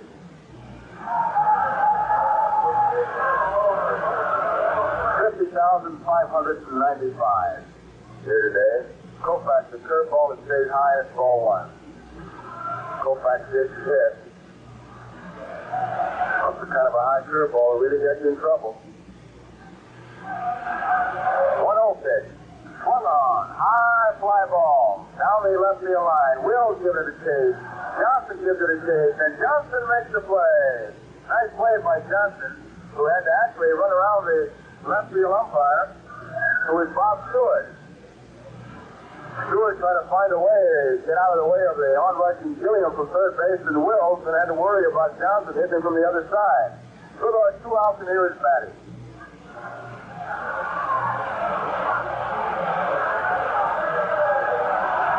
Earl Batty struck out in the first inning, flying to center field in the 4th. Here's the pitch. Swung on, line drive to Maury Wills. Right on the nose, but right at him. And Batty is out. And it's a 1-2-3 inning for the Minnesota Twins here. And so the score at the end of 6th inning is the Los Angeles Dodgers 2, the Minnesota Twins nothing.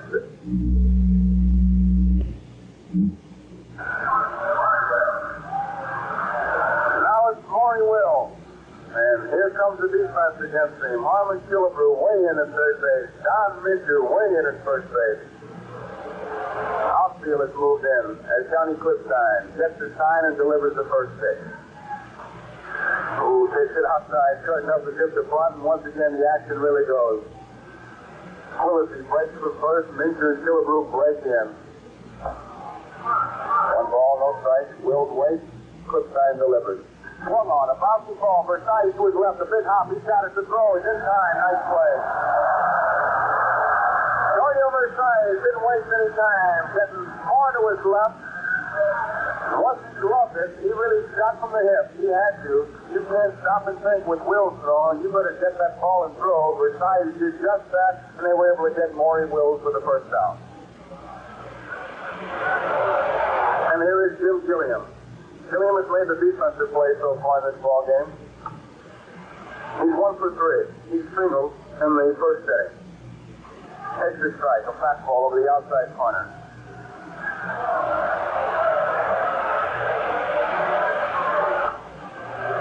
In the fifth inning with 2 men on, Gilliam made a backhanded play to Rob Versailles. Low. That's 1 ball, 1 strike.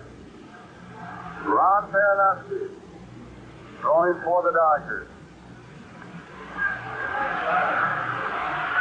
1 ball, 1 strike. Dodgers 2, Twins nothing. Top of the 7th inning. Clipstein delivers a 1-1 pitch. Back ball outside, and there's 2 balls and 1 strike. Drysdale and Baranowski for the Dodgers. In the bullpen, Koufax and the Dodgers lead 2-0 in the 7th. 2-1 pitch by Clipstein. Gilliam, a hot smash in the right field. It's a base hit. Up with the ball is Oliva. Gilliam makes the turn at first. He's on with a single. And here is Willie Davis. Davis sacrificed in the first inning, fouled out to the catcher in the 3rd, fouled out to Killebrew in the 5th. 1 man out. Killebrew moved in close. Davis, of course, with great speed. Liable to do anything in a batter's box. Good speed, good power. Tremendous speed. Gilliam and lead. Here's the pitch. Swung on. A high fly ball down the left field line. Foul territory. Everybody gives it a chase and nobody can get it. It drops for a strike. Gilliam heads back to first, and Davis, who was well around the bag.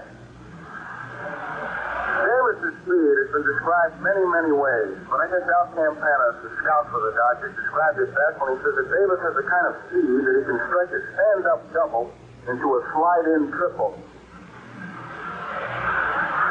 The guy can really move. Quillisi comes on in to talk to Clipstein now. There's 1 man out. Quillisi wants to make sure that Clipstein has it set in his mind who's covering.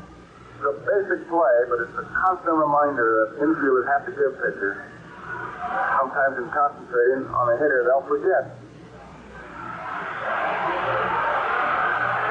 Davis waiting. Clipstein ready. Gilliam leads off first. Here's the pitch. Swung on a foul ball down the left field line. Out of play. First strike 2 on Willie Davis. The on-deck hitter was Lou Johnson. He hit a home run in the 4th inning. He was the leadoff man. Dodgers picked up another run on a double by Fairley and a single by Parker. That's been all the scoring. 2 runs on 7 hits. Twins, no runs. They've only made 2 hits. 1 out here in the 7th. Gilliam will lead us first, and here's the pitch to Davis. Did he swing nose this early? Sharp-breaking curveball, and it's 1 ball, 2 strikes. Clipstein trying to keep the ball down to get the ground ball. Mincher holds Gilliam close at first base. Willie Davis waiting. Clipstein once again at the belt. Sets the lead by Gilliam, and here's the pitch. Did it hit Willie Davis? It did. The curveball hit him on the back foot, and so Willie Davis is on his first base. Gilliam moves on down to second base, and here is Lou Johnson. Clipstein with an overhand curveball trying to get the ground ball. It's just nicked Willie Davis. So we have base runners at first and second, 1 out, and Johnson the hitter. Johnson doesn't waste much time. He gets up there, the first pitch is thrown that he likes, he's cutting. He has 1 home run in this game, 1 hit, hit the ball well every time. Here he hits the first pitch foul. Down the first base line, Minter gives it a chase. It's out of play. His first time up, Oliva made a fine running catch and saved a run. Second time up, Johnson hit a home run.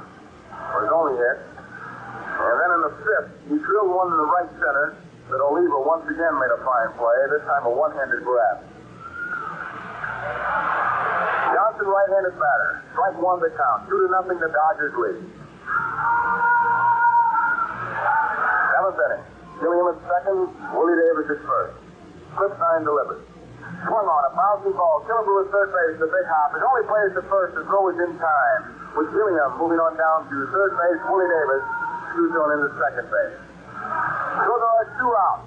Base runners at second and third. Ron Fairley, the hitter, with Wes Parker on deck.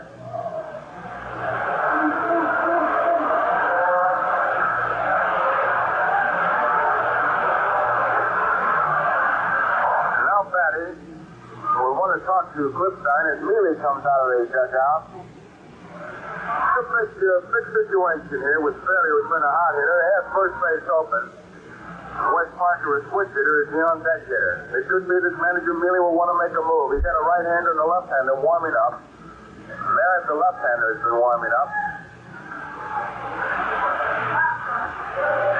On the scoreboard, 2 runs, 7 hits, and no errors for the Dodgers. No runs, 2 hits, and 1 error for the Minnesota Twins. The situation right here, Gilliam is at third, Willie Davis is at second. There are 2 outs. Lou Johnson had a home run in the fourth for the first Dodger run, then Fairley doubled and scored on a base hit by Parker. Jim Merritt is being brought in here, a left-hander, to pitch to Ron Fairley. And this is the 4th pitcher used by manager Sam Mealy this afternoon.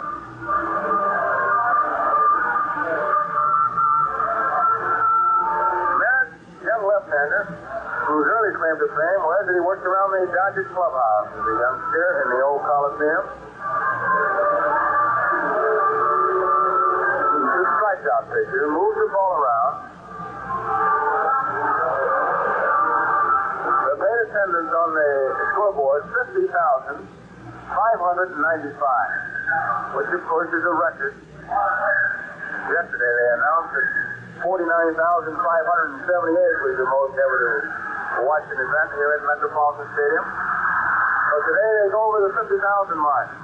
And for the 7-game total, 364,326. Merritt against Fairley. Just thinking here, Jim Gilliam is approaching his 37th birthday, and he's been in more series than any Dodgers player active today, even over Drysdale, Koufax, Padres. And yet, often substitutes, usually late in the game when he's leading. And this has just been a wonderful series for Jim Gilliam. He wasn't even on their roster, except as a coach in the early part of the year. I know we've touched on this, but they always write him off, and he always seems to come back. And actually, the best defensive play of the game was the one where he stopped a viciously hit ball just inside third base.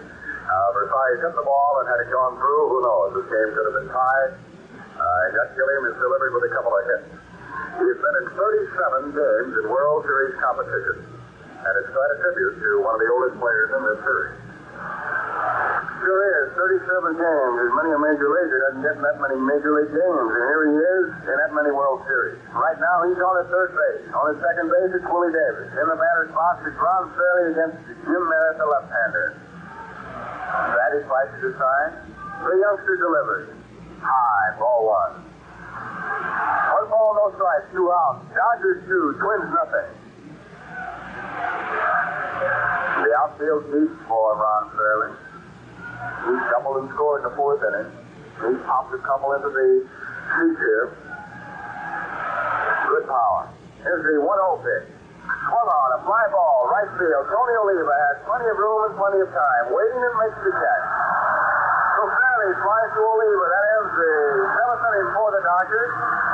And so at the middle of the 7th inning, the score is Los Angeles 2 and Minnesota nothing. We'll be back with more exciting action from the 7th game of the 1965 World Series after this. Hi, Pat Summerall to remind you that good household help is hard to find, except at True Value Hardware stores. There you you'll find a selection of quality-designed Rubbermaid products to provide helpful convenience all. Bob Allison to lead it off. Allison, Mission, Quillisi. Here in the bottom of the seventh inning. Koufax still on the mound for the Dodgers. Cock, Worthington, Clipstein, and Merritt all working for the Minnesota Twins. 2 runs, 7 hits, no errors for the Dodgers. No runs, 2 hits for the Twins. With 1 error. The 2 hits, a single by Versailles and a double by Quillisi. Bob Allison struck out in the second, bounced out in the fourth. Koufax catches sign, delivers to big Bob Allison. Swung on, hot shot, wheels in the hole. He shot it, a long throw. In time, 1 out. Fine play by Maury Wills. Allison hit the ball sharply in the hole, but Wills, like a cat, took 4-foot step to his right, braced himself and cut one across, and Allison was out. Here is Don Mischer. Mischer called out on strikes in the second, fouled out in the fifth. Outfield deep. They play this big guy to pull. Koufax delivers. Swung on and missed strike 1.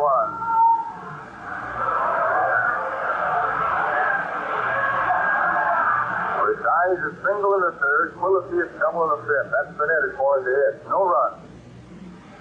Swung on and missed. And strike 2. Koufax has struck out 7. He's walked 3. He walked 2 of the 3 in the first inning. Third walk in the fifth to big hitter Rich Rollins. 2 strikes to count. Koufax delivers. Inside a fastball. Ball 1. Koufax really rearing back. You can see that he just let out. And if the court goes, they've got Drysdale and Paranot. He's going as hard as he can. Here's the 1-2 pitch. Did he swing nose too early? Catch it in time. So it's 2 balls, 2 strikes with 1 out, nobody on. 2-0 in the bottom of the seventh. Dodgers out in front. Koufax constantly removes his cap, wipes his brow, takes a pinch of the rosin back, gets his time. Ready. 2-2 pitch to Mischer. Swung on a bouncing ball. It is a foul ball. Wes Bucker came up with it. So the count remains at 2 balls and 2 strikes.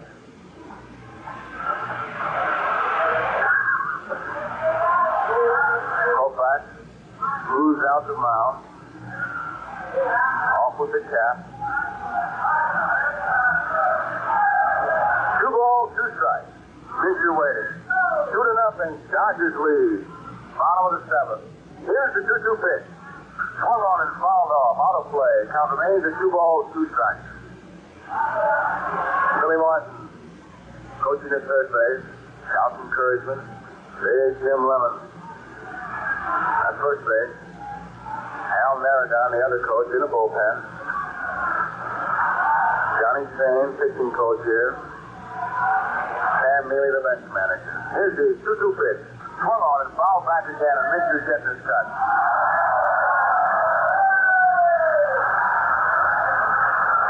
2 balls, 2 strikes.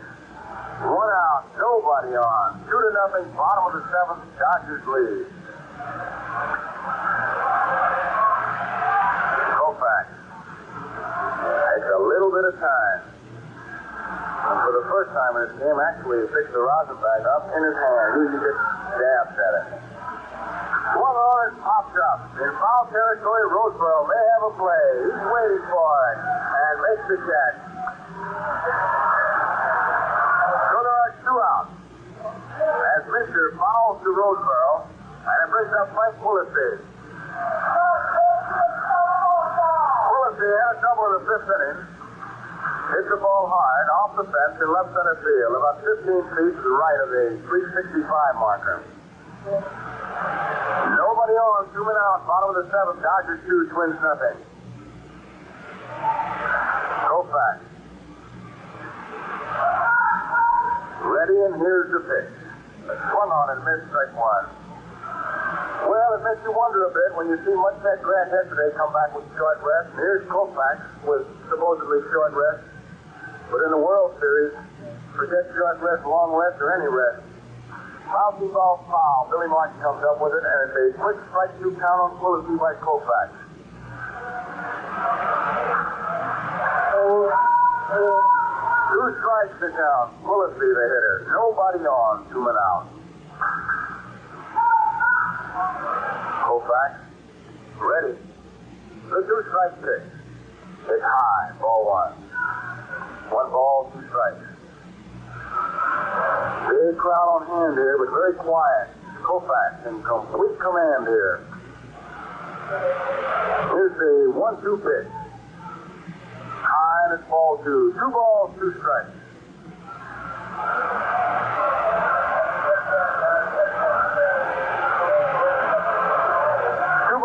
Strike, 2 outs. 2-0 Dodgers lead. Here's the 2-2 pitch. Swung on and missed and struck him out. Quillisi out on strike. That's 8 strikeouts for Koufax. It's a 1-2-3 inning. And so at the end of the 7th inning, the score is Los Angeles 2 and Minnesota nothing.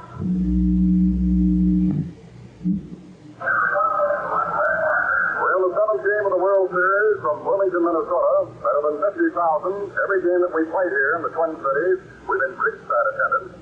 And for the whole 7 games now, 364,326. 2-0. In fact, we go to Joe. Here's Wes Parker on the very first pitch. A bunt attempt. It's a foul ball, strike 1. Wes Parker. He fouled out his first time up. Single to drive in a run in the 4th. He tripled in the 6th. He bounced it off the center field fence here in Metropolitan Stadium. Some 436 from home plate. Jim Merritt, the left-hander. 1 strike to count on Parker. The pitch. Swung on, a hot shot. Quillisi, a nice play, one-handed grab. Over to Mitchell in time. Fine play by Frank Quillisi. A short hop grab. A 1-hopper hit by Parker. So there's 1 out, and here is Suzuki. Suzuki has been out on strike twice. And trying to punt. Hop 1 to the pitcher. Jim Merritt delivers. Swung on, bouncing ball to Killebrew. He got it. There's a throw in time, 2 up and 2 down. And that brings up John Roseboro. Roseboro stumbled in the 3rd inning, walked in the 4th, and was intentionally walked in the 6th. 2 outs. Nobody on. It's the top of the 8th inning. The score, Dodgers 2, Twins nothing. Jim Merritt delivers. That's right. Fastball caught the outside corner. Dodgers scored their 2 runs in the 4th. A home run by Lou Johnson, a double by Fairley, and a single by Parker. 1 strike pitch. Here's strike 2, a curveball. Jim Merritt, a fastball for a strike, a curveball for a strike, and that's the way it stands on John Roseboro. Merritt, the left-hander, delivers a 2-strike pitch. Outside, ball 1. Youngster, very cool working, left-hander. Doesn't seem to scare at all. Grabs the ball and fires strikes. Here's the 1-2 pitch now. Swung on, a foul tip. Hops out of the mid of Earl batting, and Roseboro remains alive. You have to be lucky when you hold on to the foul tip. Just a case of hitting in your weapon and staying there, because naturally you don't expect the hitter to touch it at all, so many of these fouls are deflected. Here's a 2-2 pitch. Swung on and missed, struck him out. So Roseboro out on strikes. It's a 1-2-3 inning for the Dodgers in the 8th. And so in the middle of the 8th inning, the score is Los Angeles 2 and Minnesota nothing. That was all action from the classic World Series game of 1965 after this.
Sandy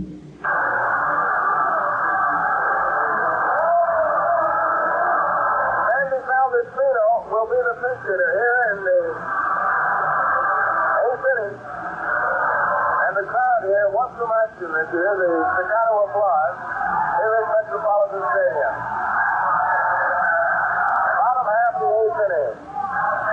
Valdespino, a left-handed batter, he's 3 for 10. Powerfully built. Popular little guy. Holds the bat right down the end. Valdespino against Sandy Koufax, and here's the first pitch. It's a strike-up fastball. 1 strike to count. Koufax is struck out 8. The left-hander delivers. Strike 2. A fastball that caught the inside corner, and 2 strikes on Sandy Valdespino. Koufax looks down. Gets his sign, delivers. The 2-strike pitch, curveball hangs high. And it's 1 ball, 2 strikes. 1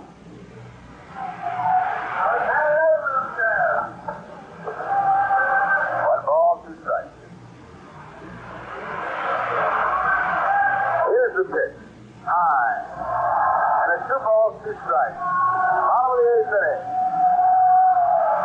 Dodgers 2. Twins nothing. Aronofsky and Drysdale in the Dodger bullpen. Terry for the Minnesota Twins. Here's the 2-2 pitch. Swung on a fly ball down the left field line. Foul territory. Lou Johnson crosses over, waiting for it. Makes the one-handed grab. Nice play by Lou Johnson. Bob Stewart, the umpire, down the line right there to see the play. Indicates with the right hand that Johnson made the one-handed grab, and there's 1 out.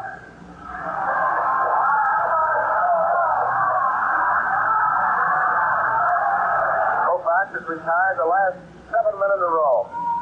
Twins have made 2 hits. Versailles, who's in the batter's box right now, single in the 3rd, and Quillisi double in the 5th. That's been the whole attack so far.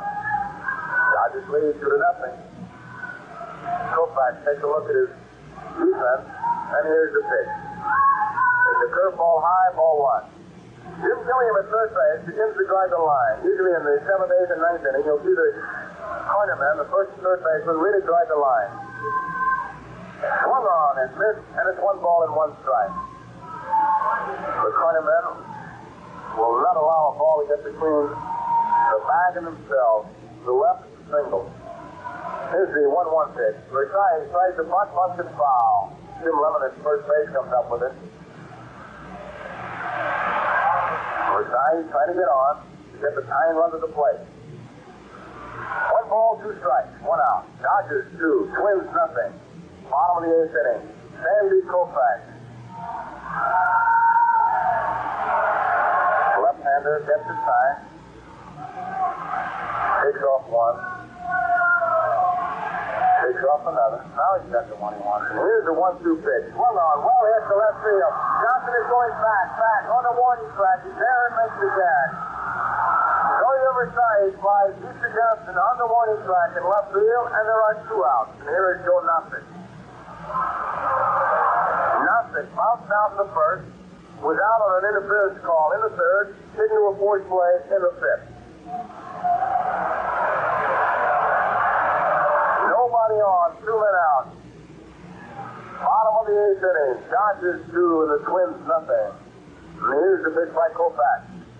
Curveball is high and it's ball 1. Jim Gilliam was in on the grass at third base. Not even with the bag now. He drops back. Everybody else normal and packed. 1-0 pitch by Koufax. Swung on and fouled back a high fastball. It's 1 ball, 1 strike. Drysdale and Aronofsky warming up for the Dodgers in the bullpen. Koufax was the starter with the rest of the staff in the bullpen, but Koufax has been in complete control here. He has struck out 8. He has walked 3. He walked 2 of the 3 in the 1st inning. He has allowed only 2 hits, no runs. Here's the pitch, high. And it's 2 balls and 1 strike. He has done it with a good fastball and a good curveball.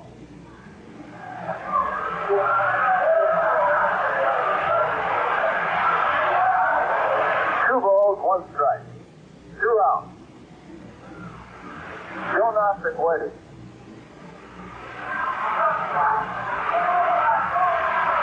Koufax to Rosenbach, rubs up the ball. He's set now. And here's the 2-1 pitch to Nostick. Swung on a bouncing ball to Maury Wills at short. He shot it over to first in time. Wills to Parker gets Nostick, and that ends the 8th inning for the Minnesota Twins. And so at the end of the 8th inning, the score is Los Angeles 2, Minnesota nothing.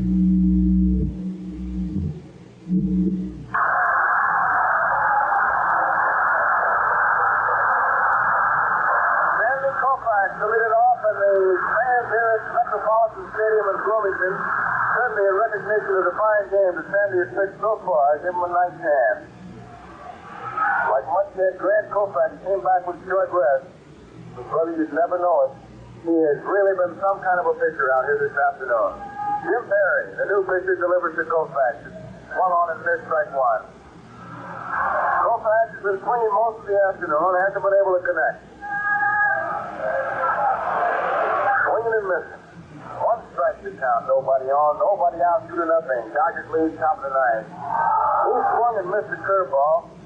I'd say by a good 3 feet. He was really swinging at the motion of Perry. He may have hit at Perry's elbow rather than watch the baseball. He really missed it. Here's a 2-strike pitch.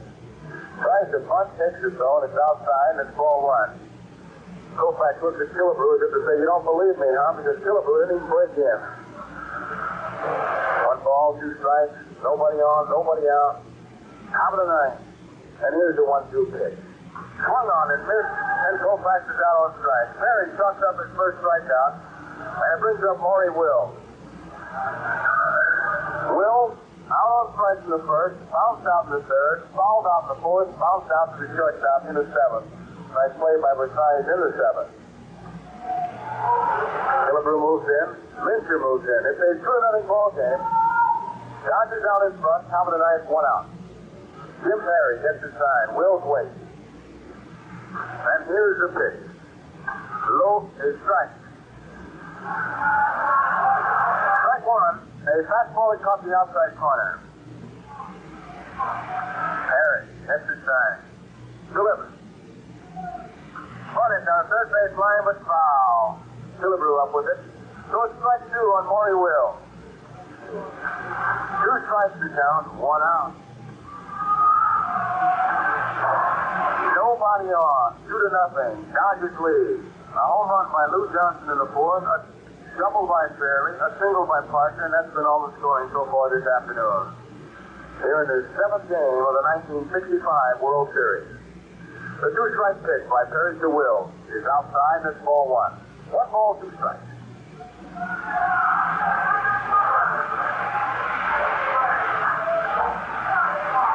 One out. Nobody on. Perry gets the sign, delivers. Outside. 2 balls, 2 strikes.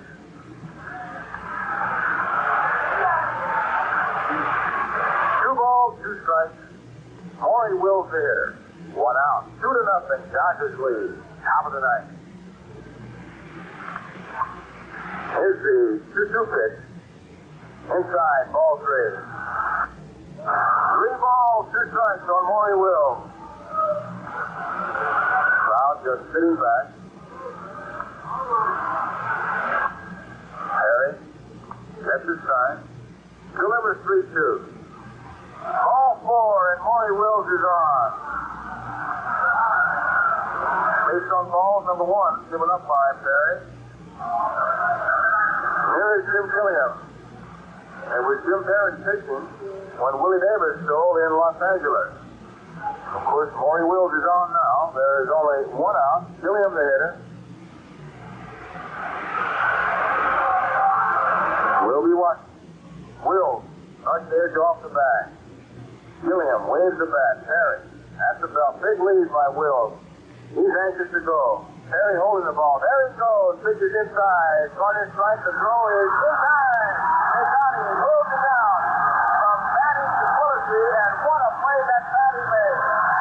The ball was in back one to play to strike, and very quickly, Earl Matty threw a strike to Ken Wills. A tremendous throw by Matty. He did all he could to hold Wills on, but Wills had a tremendous jump, but Matty shot him out. Fine play by Matty Quillisi, and Wills is out. Strike one on Gilliam.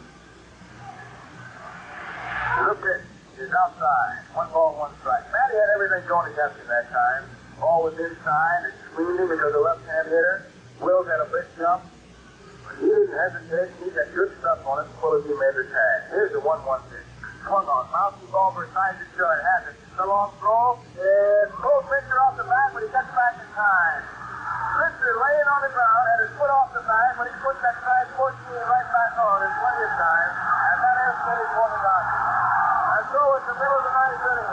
We're going here. Dodgers 2, the Twins nothing.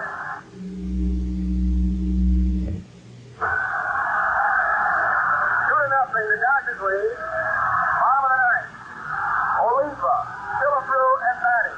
And the crowd now, one back-in.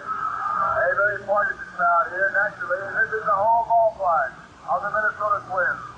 As Sandy Koufax has to get the 3 toughest outs in baseball.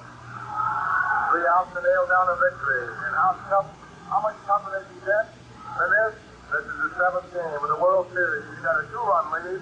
He's got the American League lead hitter, a home run hitter in Killebrew, and Earl Matty. That's the story as Koufax gets set. Oliva is 0 for 2, struck out twice and walked. Koufax gets his sign, delivered. Swung on, and the bat goes flying past Jim Lemon, and it's strike one. Once again, Oliva lets go of the bat, goes for the pine tar, the rosin, everything else, but nothing seems to help him. The youngster is practically going for a new bat. He's going to the bat rack. He's got himself a new bat. So it's strike one on Oliva. He's in the pine tar rack now. 1 strike to count. 2-0, bottom of the ninth. Oliva, the leadoff hitter here in the ninth inning. Koufax standing on the mound. Drysdale continues to throw in the bullpen. He has made as many pitches as Koufax in the bullpen. Koufax gets his sign. Delivers the 1 strike pitch. High. 1 ball, 1 strike. Along with Drysdale, Paranowski, who right now is just standing, watching the action. And Koufax delivers the 1-1 pitch to Oliva. Swung on and missed in strike 2. 1 ball, 2 strikes. Tony Oliva, the hitter, the outfield, deep. The infield back. Kennedy is going into play third base for the Dodgers, replacing Gilliam. It's Kennedy at third, Wills at short, Produce at second base, Parker at first. Johnson, Davis, and Fairley from left to right. Here's the 1-2 pitch by Koufax. Swung on a bouncing ball to Kennedy. He shot it. Here's the throw. It's in time, 1 out. Oliva bounces out. Kennedy to Parker. And it brings up Killebrew. Armin Killebrew, who walked in the first inning, snaps back to Koufax in the fourth. Fouled out to Lou Johnson in the sixth. He is 0 for 2. Koufax up into the rocket back. Looks down for a sign. Gets it. Delivers. It's low, fair ball, and it's ball 1. And Hurley, the plate umpire, takes a look at it, puts another one in play. Roseborough immediately rubs it up, then flips it out to his left-hander. 2 runs, 7 hits, no errors for the Dodgers. No runs, 2 hits, and 1 error for the Minnesota Twins. The 2 hits, a single by Versailles in the third, a double by Quillisi in the fifth. Killebrew swings and misses, and it's 1 ball and 1 strike. With 1 out. Koufax. Ready. The 1-1 pitch. High. Ball 2. 2 balls and 1 strike.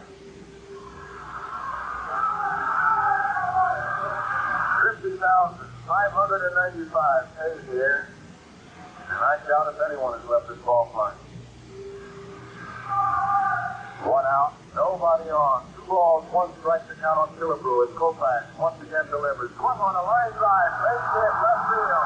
Killebrew is now in the single.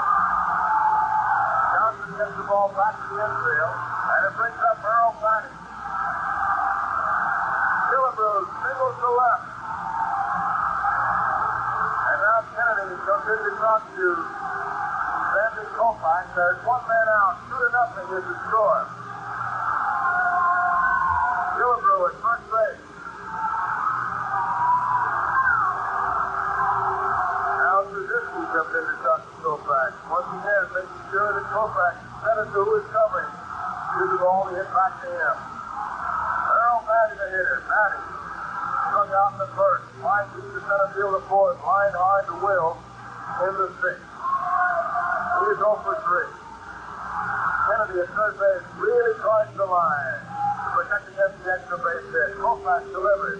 Swung on and missed it at strike 1, a fastball. Kennedy wants to make sure the ball doesn't get between the bag and himself. To his left is the single. He wants to protect against the extra base. Killebrew leads off. Koufax delivers to Matty. It's swung on and missed it at strike 2, a high-side fastball. Wes Clark at first base, playing behind the base runner Killebrew. The big man is in the batter's box. Killebrew runs rear doesn't mean a thing. The time he runs in the batter's box. 2 strikes to count. 1 out. Koufax delivers to Batty. Strike 3 is called a fastball, and Batty is thrown out on strike. There are 2 outs, and Bob Allison is the hitter.